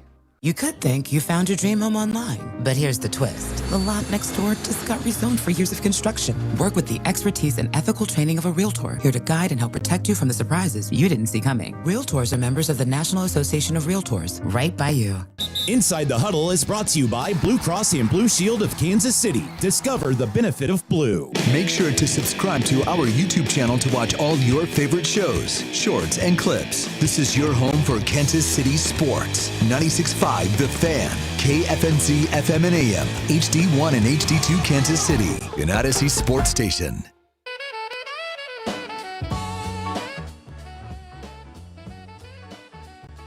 Cody and Gold here on 96.5 The Fan, your home for Kansas City sports. If you missed any part of today's program, you can download the Odyssey app. Go back and listen to our podcast. Just find Cody and Gold under the Odyssey app through 96.5 The Fan. Earlier today, we had a chance to catch up with Nate Taylor. Of course, he is the Chiefs beat writer for ESPN, and we had a pleasant conversation about Sunday's win, the performance of the defense, how elite they were, especially in the second half, and even a look ahead to this Thursday's game against the Dallas Cowboys, a massive Thanksgiving affair that, according to ESPN, has major ramifications. I just saw a graphic that they got, if the Chiefs win Thursday, they have a 73% chance of making the playoffs. If they lose, that number drops down to 46%. So stick around. We're going to hear from Nate Taylor of ESPN. Yeah, the Chiefs, I don't know if they turned the switch on, but man, that fourth quarter was very reminiscent of like what the team did in 2021, right? After a slump in the midpoint in the season, and they got their act together, and as we all know, they at least reached the AFC Championship game. So it appears to be a pivotal point in the season. Them just completely dominating the Colts when they had to in the fourth quarter and overtime. And as much as I think people are relieved by them winning, as you said, they got to do this again on Thursday on the road. Against an interesting, if anything, Cowboys team. But yeah, you're not going to hear that many complaints because it's like they handed the ball to Kareem Hunt 30 times. Like finally, with the season on the line, it's like, oh, they actually had a more balanced offense, and that eventually wore down the Colts. I think there is some cumulative effect that people, I understand. They have a great feeling about, hey, if we just run the ball, we could get, those third and shorts, or hey, we could put ourselves in more favorable down and distances. But also it wears out the defense because you're on the field for 42 minutes. And so the Colts being on the field constantly did them a good bit of service in the fourth quarter and overtime. Yeah, something to we had to listen in every press conference that we were sitting in last week, the term hard runs coming out over and over and over. Hey, we finally got an opportunity to see that on Sunday with Kareem Hunt getting a ridiculous number of touches. I have to hope that man is going to be in good enough shape on Thursday because he got a workload on Sunday. We'll see how he does today at practice, right? I would not give him a ton of work, to your point. there's a feeling that, Kareem could have always done this, and it was about Andy trying to manage him over the course of the season, especially once you didn't have Isaiah Pacheco, who was injured with the knee injury after the win against the Commanders. So they wanted to develop Rashard Smith, but they never want to give him the ball to actually run, to actually play the position he plays. So they were sort of like, I understood, like, okay, if you don't want to give him the ball against the Buffalo Bills, I can kind of understand that because you do have the bye week. You want to make sure that, like, he's as fresh as possible for the stretch run. But then, of course, it's like, but then you didn't give him the ball against the Denver Broncos. Yeah. So what was that? And so now they've pushed their chips all in on him. And the belief has to be that he's going to have to split more touches with Isaiah Pacheco, who is, clearing to, or I should say, ramping up to play Thursday because they need him more than ever now because Kareem Hunt, didn't even come close to talking to reporters, guys. That's how much he was like beat up. He was like, no, I can't even open my mouth right now, guys. Just like more ice, more ibuprofen, more massages. Like it's gonna be fascinating to see like how many guys practice, even what the practice regimen is today. Like you'd almost want to do it more like a walkthrough because that was such a physical demanding game for 5 quarters, and now you got to go on the road and do it again. So all credit to Kareem Hunt for willing himself to get over 100 yards. By the way, no one had 100 rushing yards on the team all year until Sunday. It took 30 attempts, but congratulations, boys. We reached the 100-yard milestone. Excited to see how they figure this all out. Which I think will put a little bit more of the burden on Mahomes, because hey, you can't give Kareem Hunt maybe even 20 carries on Thursday's game. Yeah, and is that any sort of a concern? Because you and I had a conversation after the game Sunday that Mahomes appeared a little bit uncomfortable, like some sort of growing issue or something. It's a groin. He's definitely banged up himself, but that's a lot of the team right now. It seems like. Yeah, so if you need to be reminded, ladies and gentlemen, why we should not play games on a Thursday, even though I love Thanksgiving and the tradition of it all, it's like Patrick Mahomes is dealing with a groin injury, right? Rashee Rice wisely chose not to get tackled because he's dealing with his own hamstring injury. They are essentially like making Xavier Worthy C-3PO. They're just putting him back together every week. Hey, what is it this time? It's the ankle? Cool. Yeah, multiple times on Sunday. It felt like coming off the sideline, throwing his helmet, just another layer of tape. Yeah, like can we like he's literally C-3PO right now, and they're just like, no, just get his wires right. He'll be fine. He's got the shoulder, he's got the ankle, of course. Trey Smith is probably not going to play in this game. It would not be wise for the Chiefs to play him, given his own right ankle injury at this point. So you have to, insert Mike Caliendo into the lineup. Jawan Taylor's still dealing with his knee injury, even though he played actually pretty well in the second half of the game.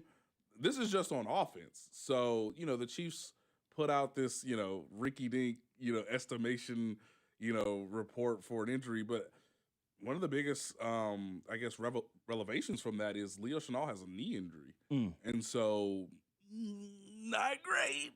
Noah Gray, as we all know, he has a concussion. He will not play on Thursday. The league has basically made it virtually impossible for you to enter the concussion protocol on a Sunday game and then come back for a Thursday game. So that means you're going to see, a little bit more of Robert Tonyan in that 12 personnel look. But, dog, I mean, they got injuries, and so do the Cowboys. They have their share of injuries as well. But if I'm Andy Reid, like, can we make this a walkthrough and we just – like, hey, here's the game plan. Here's some wrinkles we're gonna do for the Cowboys. But I don't think you can go at like even half speed today, just to get the guys' bodies as recovered as possible for Thursday's game. Yeah, and going back to the running back situation, of course, the Chiefs made an interesting move after the game on Sunday. They signed Dameon Pierce from the Houston Texans, put him on the practice squad. Obviously, yep. I have my opinion on what he's going to look like in a Chiefs jersey this year. Hint, hint, you won't see him in one, most likely. But from your perspective, with the injuries to Kareem Hunt, Pacheco with the MCL sprain, it doesn't seem like they want to involve Brashard Smith or Elijah Mitchell in the running game. Do you think there's a possibility we could see at least a decent chunk of Dameon Pierce at any point in this regular season? So my own father called me.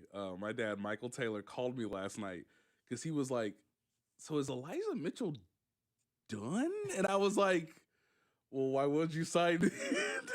Why would you sign Pierce? Why would you do that?" Now look, there's reports that like, hey, in terms of the Pierce sweepstakes, there was multiple teams who were like, "Hey, we'll kick the tires, we'll take a flyer." He knows that his former team is potentially the first game he could come back and play on December 7th against the Houston Texans. Now, if that happens, if he's in uniform, it'll be a limited role. I reported that last night. The more likelihood is, could we see Pierce in the last 3 to 4 weeks of the season? So that puts you right in line with, and again, some of this is playbook, some of this is pass protection. Like, hey, are you not just going to like make a mental mistake because, we rushed you on the field sooner rather than later? Even though you're a veteran, maybe the Chargers on December 14th. If not, then get right against the Tennessee Titans on, right before Christmas on December 21st. I mean, come on. Unless Isaiah Pacheco comes back and is like above average, like better than what we saw even at long stretches before the knee injury. I mean, again, to my dad's credit, they're going to play him, right? Like, they didn't sign him to just, like, do another Elijah Mitchell thing, right? And I was like, well, I hope not, because I just think, I don't know why the Elijah Mitchell signing didn't work out, because he's not been injured. At least Christian Fulton was injured in training camp, was coming off a, minor knee procedure. Doesn't appear that that's really helped him. And, of course, he didn't get the necessary reps that Steve Spagnuolo would want. So it makes sense where, hey, he was a guy that was supposed to be a starter. It hasn't worked out. Okay, bad signing, but it makes sense. I don't know why they didn't, like, the one time they played Elijah Mitchell, they didn't even give him the ball. I'm just like, what are we doing? So for Pierce, the hope for him is that he can be a contributor at some point in December. But, hey, you have the 10-day break between Thanksgiving and against the Houston Texans. And hey, by the way, you still got that Houston Texans playbook? You got some tendencies? You know what they doing out there? Like, I mean, he might be more helpful to you as like a scouter, as like a scout, an advanced scout. But hopefully we'll see him in uniform in December. Yeah, and it was particularly impressive for me watching, because coming into the game, the conversation was, how do you slow down Jonathan Taylor and how do you limit the tight ends? Because when the Chiefs defense is at their worst, it's typically those two things, right? The Bills game, watching Dalton Kincaid go off and have the kind of day he did with James Cook rushing for 100 yards. Woo. Those two guys, Jonathan Taylor and Tyler Warren, who have been phenomenal this year, combined for barely 100 yards between the two of them. Yes. What do you make of that performance, especially the Jonathan Taylor thing? Like, I know that the Colts seemingly forgot that he was in the backfield in the second half of this game, but I mean, he had, outside of that big 27-yard run that he had, he was averaging less than 2 yards a carry if you take that one away, and only had 3 missed tackles the entirety of the game, which he's been the best in the league at this year. Right. That's a great point that you mentioned, Logan. Like, because he was not breaking tackles and there was only one chunk yardage gain, that may have played into the mind of Shane Steichen, where it's like, it's so clear that the Chiefs are tackling well, that they're sending 8 men in the box and basically saying, hey, go beat man-to-man coverage. So how much can I trust my running back unless it's, an early down run or a short yardage situation for him to get yards? So I thought Leo Chenal was excellent in the running game. When Nick Bolton hits you, you're probably going to go down. Drew Tranquill had one of his best games of the season in getting that stop on 3rd and short in overtime. So part of it is like, hey, don't tell Shane Steichen that Jonathan Taylor's still his best player. But also, it's really nice when you do limit a talented running back through the first 3 quarters to where maybe the coaching staff looks at the stats and says, maybe he doesn't have it today. Maybe our scheme isn't really working as well. And so it sort of psychologically backs the other coaching staff into a corner. Even though I want to remind everybody, the Colts never trailed in regulation. Never. They always had the lead. Crazy. Yeah. And they still chose not to run Jonathan Taylor. And again, sometimes you can galaxy brain this because it's like, hey, here's what the stats say. And if our quarterback can make the throws against the blitz, then, hey, we'll convert. And yes, that's the case. But Daniel Jones is not as good as Jonathan Taylor is at his job. So by being successful in the first half, it really set them up to be more aggressive in the fourth quarter because they knew they had to get stops and get stops quickly. And so I don't know what the Cowboys will do other than trying to just get the ball to their 2 receivers.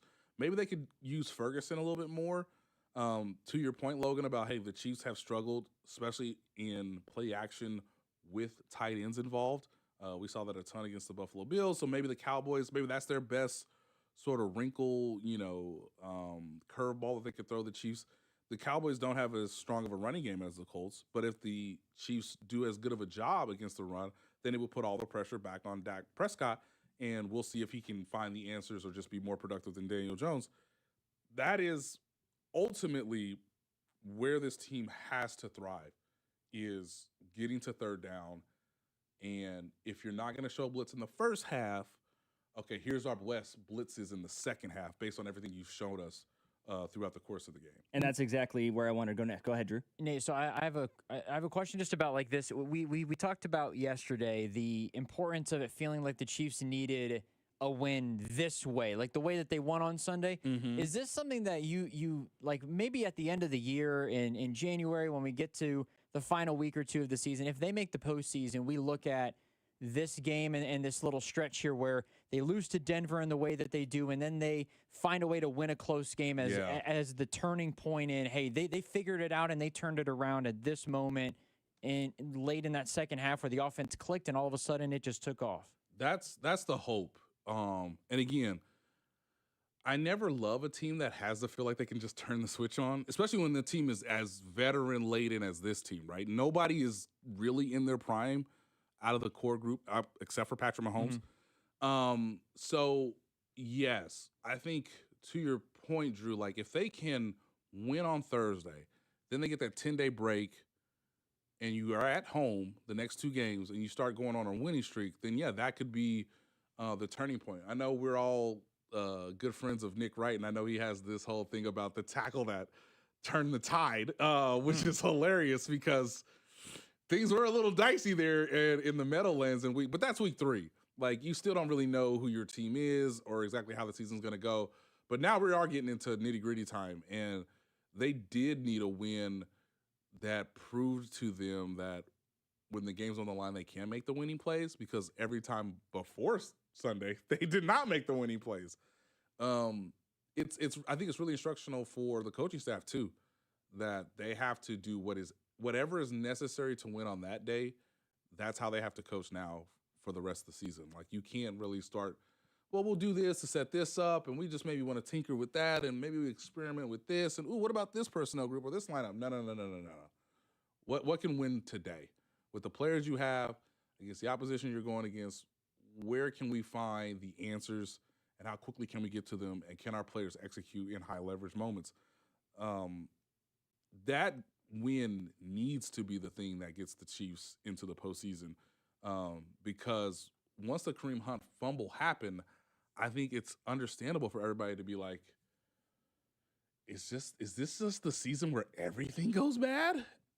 Everything, even Kareem Hunt fumbles, who never fumbles the ball. So they had to get that win on Sunday, but I am of the belief that you got to back it up. Sunday's game will not matter if you cannot, in front of everybody. There will be no other football game on. Everybody will be watching you. If you can't back it up against the Cowboys, man, you just made things just as difficult, just as dicey as it was before kickoff against the Colts. So the hope is they need that win to sort of reaffirm themselves that they are a championship caliber team. And if thankfully they stay healthy, they have the chance to go on a run. And that's what playoff Super Bowl contending teams do. They get better as of course the season goes along, and it would be no better time for the Chiefs to actually get better in the season than right after, right before Thanksgiving, right at the turn of December. I mean, I think they're like third worst passing defense in the National Football League. It's horrendous. It's like pretty 250 bad. a game. And again, you want to get more DBs on the field against them versus what we saw in Buffalo. Or hey, Denver's got like 4 really good DBs. We don't want to have more DBs on the field. We actually want to remove them off the field. Same way with the Colts. So you might actually want to spread it out a little bit more. You're going to be in climate control conditions. Patrick Mahomes historically plays really, really well in the dome. Hey, just don't have a back-breaking turnover to start the game where you hand the other team 7 points. Yeah. Like, hey, how about you not do that on Thursday? How about you get off to a fast start? That's been one of their underlining biggest issues, Logan, is they do not score points in the first quarter. It's appalling. They had 0 points in the first quarter against the Colts and won the game. If I go through the box score right now, they had 3 points against the Broncos. Hey, okay, how'd it go against the Bills? 0 points in the first half, or in the first quarter. They had 0 points in the first quarter against the Commanders. Now the Raiders that was a preseason game. Let's move on. They had 6 points against the Lions. That's the last time they've had more than 3 points in the first quarter. Like, come on, you're setting yourselves up for why are you making the task more difficult than it needs to be? So tell your friends, ladies and gentlemen, if you want to get back to cyberbullying the Chiefs, the last time they scored legitimate, like a touchdown against a legitimate opponent, not the Las Vegas Raiders, was October 12th against the Detroit Lions. They get off to terrible starts. So, if the Chiefs just don't shoot themselves in the foot, they can really start to dictate this game because of your point, Logan. The Cowboys are there to be had. In particular, if you get a lead and then you can have all of your playbook available to you to where you're not just sort of having to drop back because you're in such a disadvantage on the scoreboard. That was Nate Taylor. He is the Chiefs beat writer for ESPN. He joined us in the first hour of the program. Really appreciate him taking the time, as well as Ross Tucker, our Odyssey NFL insider, who joined us in the 11 o'clock hour. 913-586-7965 is our number. Logan Weber filling in for Cody and Alex here on this Tuesday in the lead up to Thanksgiving. Drew Nixon alongside. And when we come back, we're going to get to Drew's college football conversation. That's next here on 96.5 The Fan. What's up, Kansas City? This is Bobby Witt Jr., and you're listening to Cody and Gold, weekdays starting at 10 on 96.5 The Fan. Brought to you by Heartland Men's Health, the leader in men's sexual health. Thousands of men have been successfully treated for low T, ED, and more, all with discretion and compassion. Make your appointment at heartlandmenshealth.com. This Thanksgiving, FanDuel's introducing a brand new way to build a parlay together. It's called Pass the Leg. Here's how it works. You start a group build, add your pick, then pass it to your friends so they can add theirs. When everyone's done, you each lock in the group parlay with your own funds. Because football's better when it's played and bet together. And to make it even better, everyone gets a 50% profit boost to use on their build. So grab your crew, start your build, and get in on the action this Thanksgiving with Pass the Leg. Visit FanDuel.com/Alex to get started. FanDuel, play your game, an official partner of 96.5 The Fan. 21 and present in Kansas. Opt-in required. Bonus issue as non-withdrawable profit boost tokens. Restrictions apply, including any token expiration and max wager amount. See terms at sportsbook.fanduel.com. FanDuel is offering online sports wagering in Kansas under an agreement with Kansas Star Casino, LLC. Gambling problem? Getting help is your best bet. Call 1-800-522-4700 or visit ksgamblinghelp.com. Would you be impressed by a factory copy of the Mona Lisa? Of course not. So then why are we supposed to be impressed with so-called designer jewelry? This is Gene at House of Diamonds. Big name designers create one original piece, then manufacture thousands of copies, pricing them like they were all originals. That's not how we do things at House of Diamonds. Each piece of jewelry we create is an original, designed and crafted by hand, just for you. No copies, no mass production in an overseas factory, just one of a kind, like the love of your life. And our clients know they'll never see their design on anyone else. They also know that unlike big-name designers, we'll never use lab diamonds to pad our profits. Why pay for factory-made designer copies when you can own a handcrafted, one-of-a-kind original for the same price with real diamonds and gemstones? House of Diamonds, one-of-a-kind jewelry for your one-of-a-kind love. For over 30 years on the southeast corner of College and Quivira. You don't need to be a financial MVP right out of the gate. At Main Street Credit Union, we're here to coach you through it. No matter where you're at, lining up for your first play or deep in the game, we'll help you move the ball forward.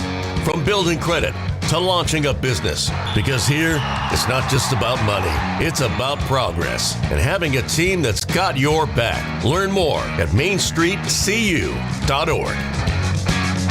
With the first pick in the McDonald's breakfast draft, I'm going with a tasty sausage, egg, and cheese McGriddle sandwich. Bold move, sweet, savory, totally stacked. But wait, that delicious sausage McMuffin with egg sandwich is still on the board. Lucky for me, McD lets you mix and match two for just $5. And right now, any size iced coffee is only $1.89. Breakfast at McDonald's. That's the real winning deal.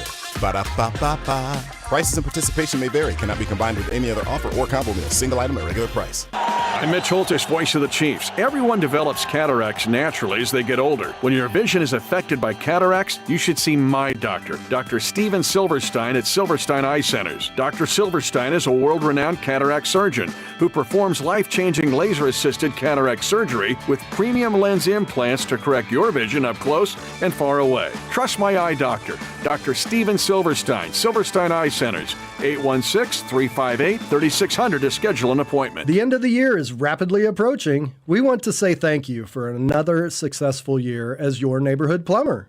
It's a privilege to be one of the few local family-run companies around. This time of year is when water heaters start to struggle. So through the end of the year, we are offering $250 off a tank replacement or $500 off a tankless water heater. So call 913-768-7676 or visit ConnollyPlumbingSolutions.com to schedule. Hey, it's Brian Baldwin here. Makita knows that pros never settle. Get tools that perform at the highest level on every job without compromise. When you shop Makita at the Home Depot, these tools don't just meet expectations, they redefine them. Makita is for the most detailed pros, expertly designed to deliver precision job after job. When the job calls for the best, call on Makita. Makita, built to be the best, available at the Home Depot. How pros get more done.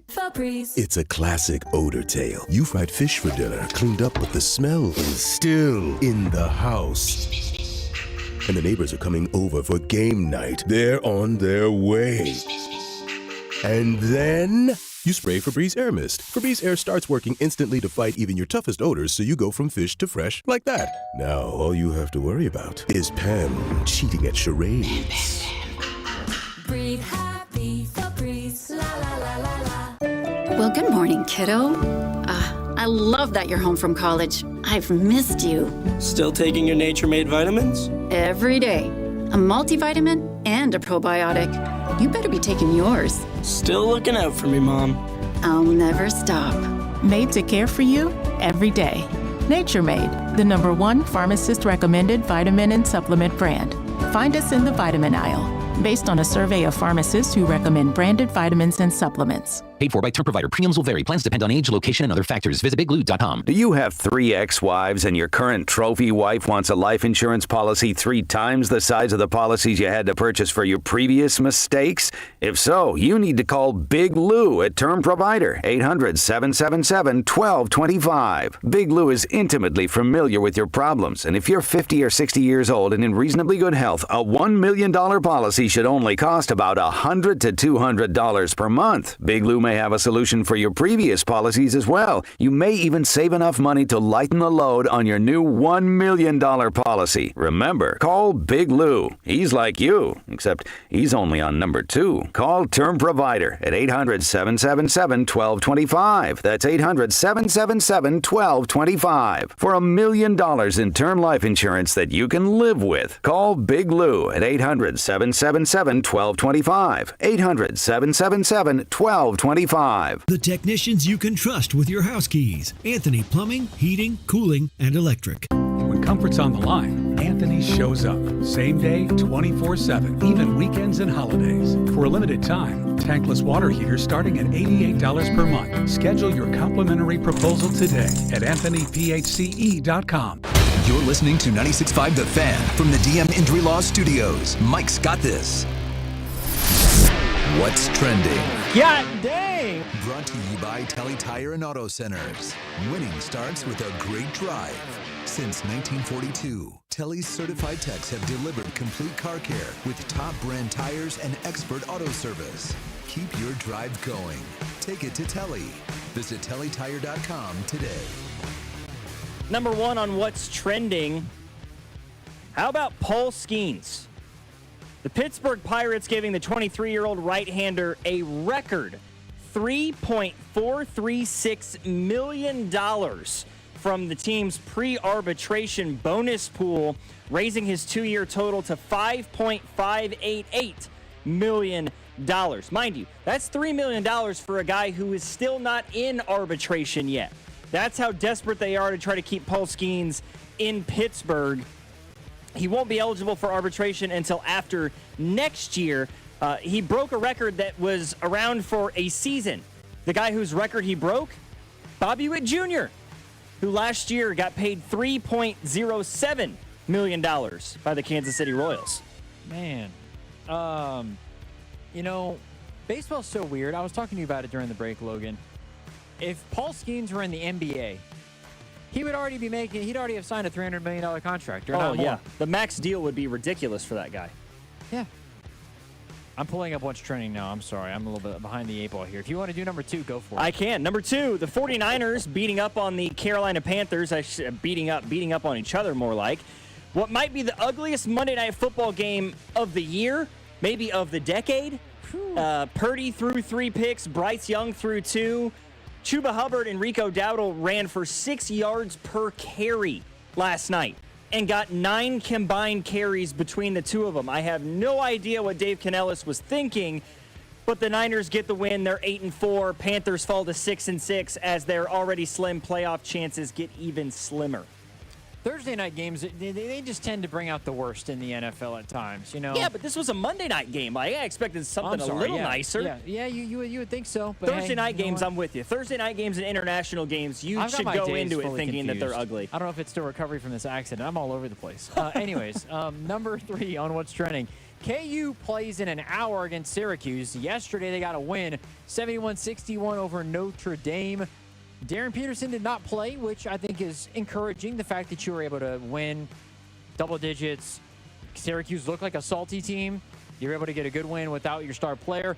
Just continuing to try to build and get him back in reasonable timing where they can play maybe against UConn or against some of these other opponents before conference play. But obviously you want to take things a little bit slower if they need to be because you want to make sure he's fully healthy and ready to go for Big 12 play. Yeah, I honestly don't think it's the worst thing in the world for Kansas that Darren Peterson hasn't been able to play very much here in the early going of the season because it's allowed other guys to kind of step up and find their footing.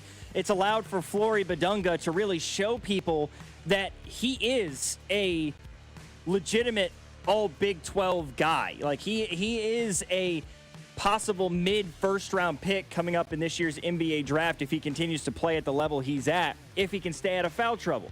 It's allowed for Trey White to really solidify himself as that number 3 option for Kansas, which they haven't really had in recent years. That third guy that they can go to for a bucket and could give you 12 to 18 to 20 points on a given night. The biggest thing for Kansas is you have got to find 3-point shooting in other places outside of Trey White and Darren Peterson.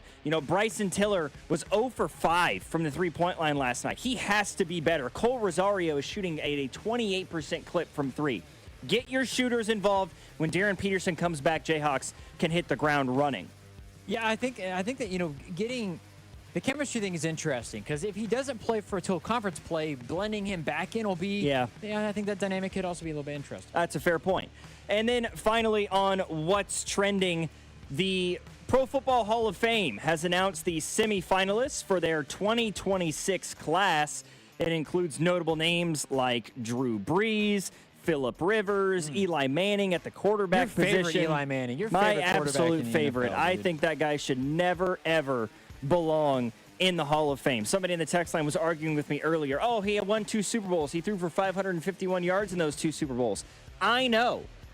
How did he get to those 2 Super Bowls? Because he had great defenses behind him. Yeah. I watched Eli Manning on a week-by-week basis for a decade. I had a cousin that played in the NFL for years, and he played for the New York Giants when they won those 2 Super Bowls.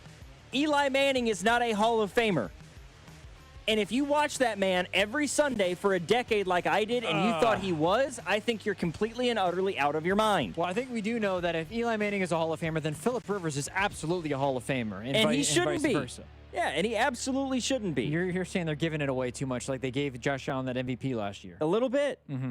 A little bit. But I want to get away from the NFL conversation for just a minute. We've been backlogging this conversation for a while, but Drew, you're the football guy. You're 249 Miles of College Football podcast. I myself am a massive college football guy as well. So let's get into a little bit of what is happening in the collegiate ranks. All right, yeah, we're going to talk some college football.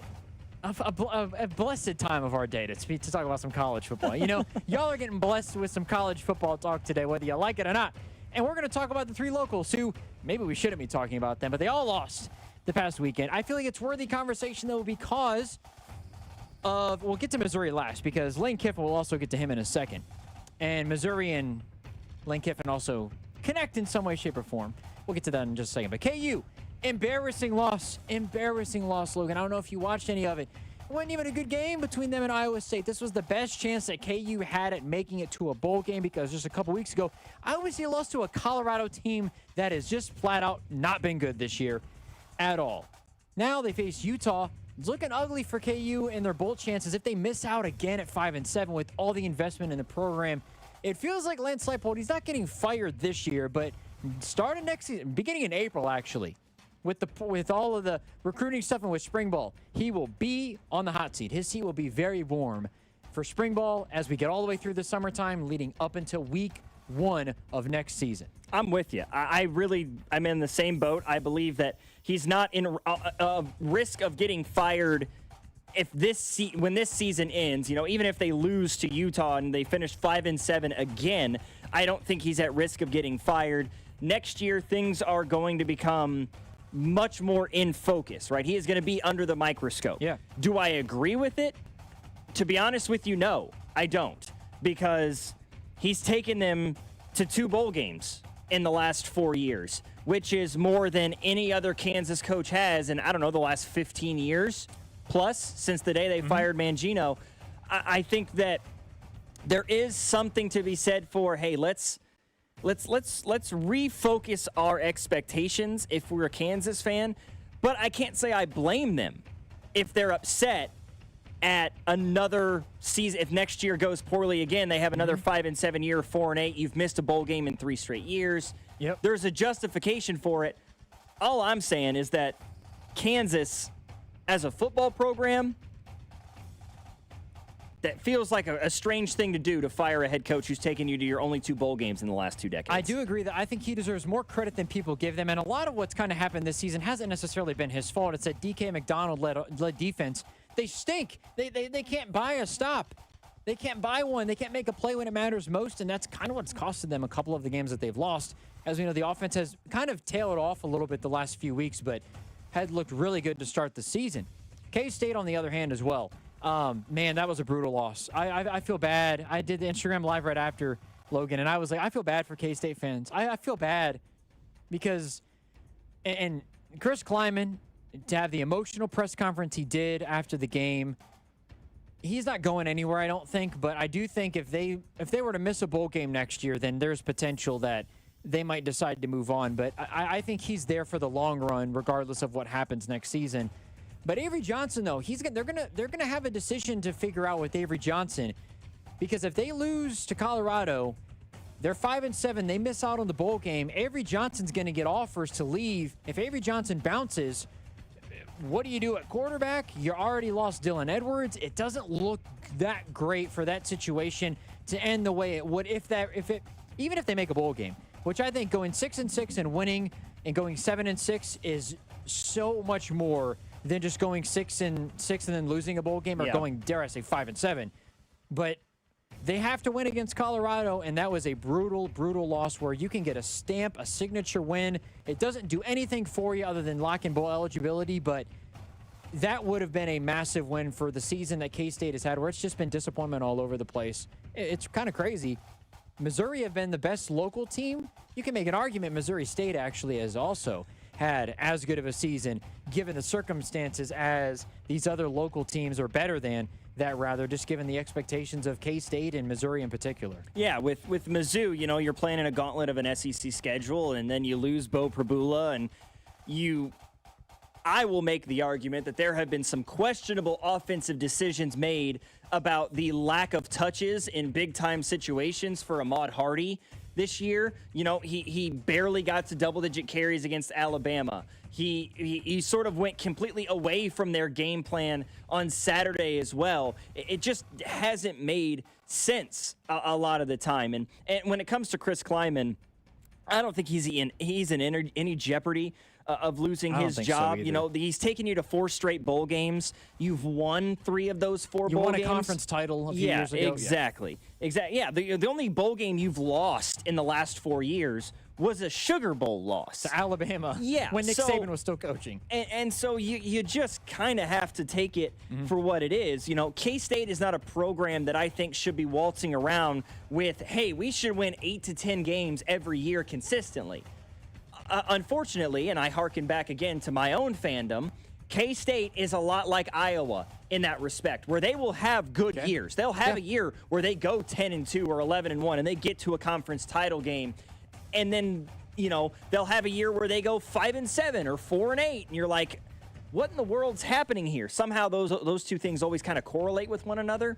Where, like, the number of times where I've seen Iowa have a phenomenal year in a year where they weren't supposed to be very good, and then the next year when they're supposed to be really good, they absolutely fall flat on their faces.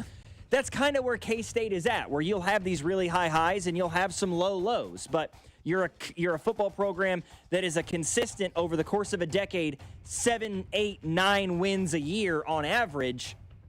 This is just one of those years. It's down.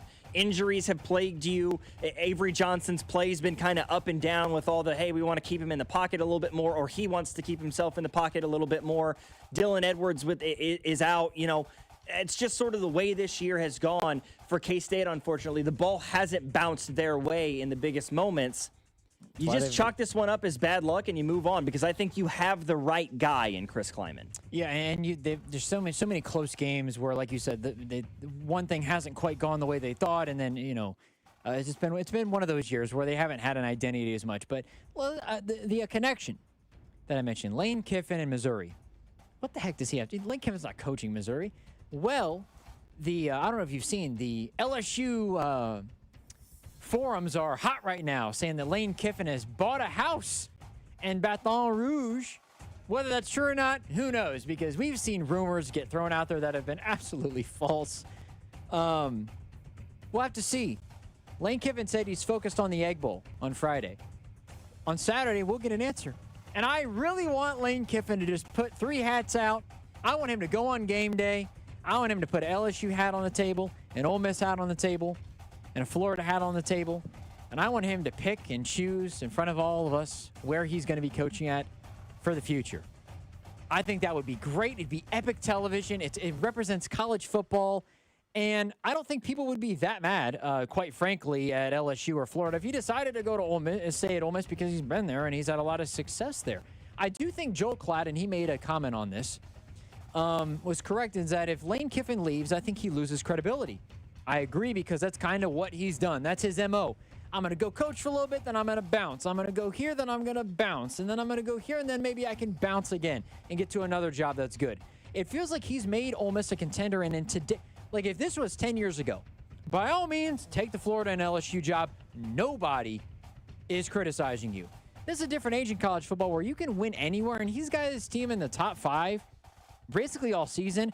Why not just stick it out and hang where you're at? You can win there and just make Ole Miss that powerhouse that Florida is still trying to become again, and LSU has kind of missed out on ever since Joe Burrow left Baton Rouge. It feels like this is an opportunity for Lane to, stick with a Kurt Signetti type approach and stay where he's at and just get that extension and be where he is. I think that I'm with you. I think he should stay. This makes the most sense. That, I don't necessarily buy into the, Lane Kiffin's always leaving a job necessarily. I mean, you look back at his coaching history. Has he had a lot of jobs? Yes. But there's almost a justification for the ones that he left or why he was forced to leave somewhere, right? Like the Tennessee situation. He gets the Raiders job. He was the offensive coordinator of the USC. Like, who wouldn't go from an OC at USC to the head coach of the Raiders? Duh. That's what you do, right? It's one thing if you're a college head coach going to an NFL head coach. But from a college coordinator to NFL head coach, fine. The Tennessee thing, he gets let go from the Raiders. He goes to Tennessee, blew up in his face. Same thing happened at USC. It blew up in his face. And so those are situations where he was ushered out. He didn't choose to leave necessarily. I mean, he chose to leave Tennessee, but that one's the big black eye in his career essentially to this point. Absolutely. He gets fired from USC. He ends up at Bama and goes to FAU. Okay, yeah. Rebuilds everything and then goes to Ole Miss. Just like you should. Agreed. But yes. Leaving an Ole Miss to go to an LSU or a Florida, to me, is at best a lateral move. Right now, definitely. At best, leaving Florida is, in my view, that's more of a downgrade. Which is where the way that they're with how those two programs are perceived right now. Because Ole Miss had some decent years even before Lane Kiffin arrived at Ole Miss. Florida's been bad since the day Urban Meyer said, "I'm out." And if you want to go, Dan Mullen gave them some more relevance, I suppose, but he was, you could say, riding the coattails a little bit. And even he got fired. I would say you could say he's riding the coattails a little bit of Urban Meyer in that case. But yeah, this is also where I get to Drinkwitz real quick before we wrap things up. Let's say Lane Kiffin stays at Ole Miss, as a Missouri fan, you should not want Lane Kiffin to stay. If you're a Missouri fan, you should want Lane Kiffin to leave because that creates a greater likelihood that Coach Drinkwitz stays at Missouri. And I think that he's a good person to have in Columbia, given the rough season. He's won double-digit games the last 2 years, which they hadn't done since Gary Pinkel was there. And I think that this, especially in this age where they had divisions back then and the SEC East was not as good as the West, for him to do it now has been impressive. He's a very good football coach. I wouldn't want Drink to leave, but I think if Lane Kiffin stays at Ole Miss, Drinkwitz will be gone. He'll take the LSU or the Florida job, I think, because that's where those two programs go next. Even if Lane Kiffin takes one of the jobs. Florida, I think they're going to turn and go to Drinkwitz. I see Florida being where he ends up. And if you're talking about Steve Spurrier, they want a guy like that back. Great recruiter. Where would you be at? One of the greatest states to recruit. Visor. What does Coach Drinkwitz wear? Visor. Spurrier, fiery guy, good for college football, a little bit of a quirky dude. What is Coach Drinkwitz? The exact same individual. He fits that program from a historical standpoint. I wouldn't blame Lane Kiffin for leaving necessarily, but I think it would be the wrong decision, and that all of a sudden could turn to where Missouri all of a sudden has to look for a new head coach, and that'll be really interesting given the way that the portal window opens and all of that other stuff. If Lane Kiffin gets the go-ahead to coach in the college football playoff and that decision's made, do you scramble and go to Drink, or let's say Lane Kiffin stays? When does Drink get hired, and when does he leave? Because if he leaves right in the middle of that portal window, Missouri is going to get ate up, and it's not going to be that good for them from a roster standpoint moving forward. It's going to be ugly. Fantastic weekend of college football. If I was to guess what I think happens, I lean towards Lane Kiffin staying at Ole Miss, Eli Drinkwitz getting the Florida job, and Mizzou needs to then back up the Brinks truck for Eric Morris, who is the head coach over at North Texas. Not only back up the Brinks truck for Eric Morris, but also for the Mestemaker kid, the quarterback. Bring him along with you. Yeah. It's absolutely fantastic. Logan, come on! It's not a lateral move. It is. I know. Oh, this is an LSU homer. Okay. I will back Logan. It is a lateral move, and this is the thing. Because you won one title with Joe Burrow and Jamar Chase and Justin Jefferson, people think that LSU is this blue blood job. Stop it. No, and this is the thing, too. Kurt Cignetti leaving Indiana for Penn State would have been a lateral move. And I think you have to be honest. It doesn't sound right, but in today's day and age in college football, you can win anywhere when you have some booster help, pairing yourself along with being a good head coach, which we know to this point, Lane Kiffin is a very good football coach. We know he is because he's having drastically long-term success at Ole Miss, where nobody else has really had that long of success for in terms of being a top 5 team in the country. Hugh Freeze had it a little bit. He was also kind of, finagling and recruiting, which who doesn't, I guess, in college football. But a little bit less happening now, I guess you could say, with it being out in the open, but... Garrett is an LSU guy, and he says sure. we both need to look up NIL rules. There's a limit you can spend. We understand that. You have a ton of money. You That's have a great. budget that you have to spend. And I understand that money is going to be spent by LSU. I get it. But why would you leave a situation where you're currently a top 5 program and you're recruiting at a top tier level? How much more of an upgrade is LSU from Ole Miss? Would be my question. And in a situation where, like, if everything was in place, the NIL looks fantastic. You're in a hotbed of recruiting Louisiana. talent. Absolutely. But look at look at everything else involved in it, right?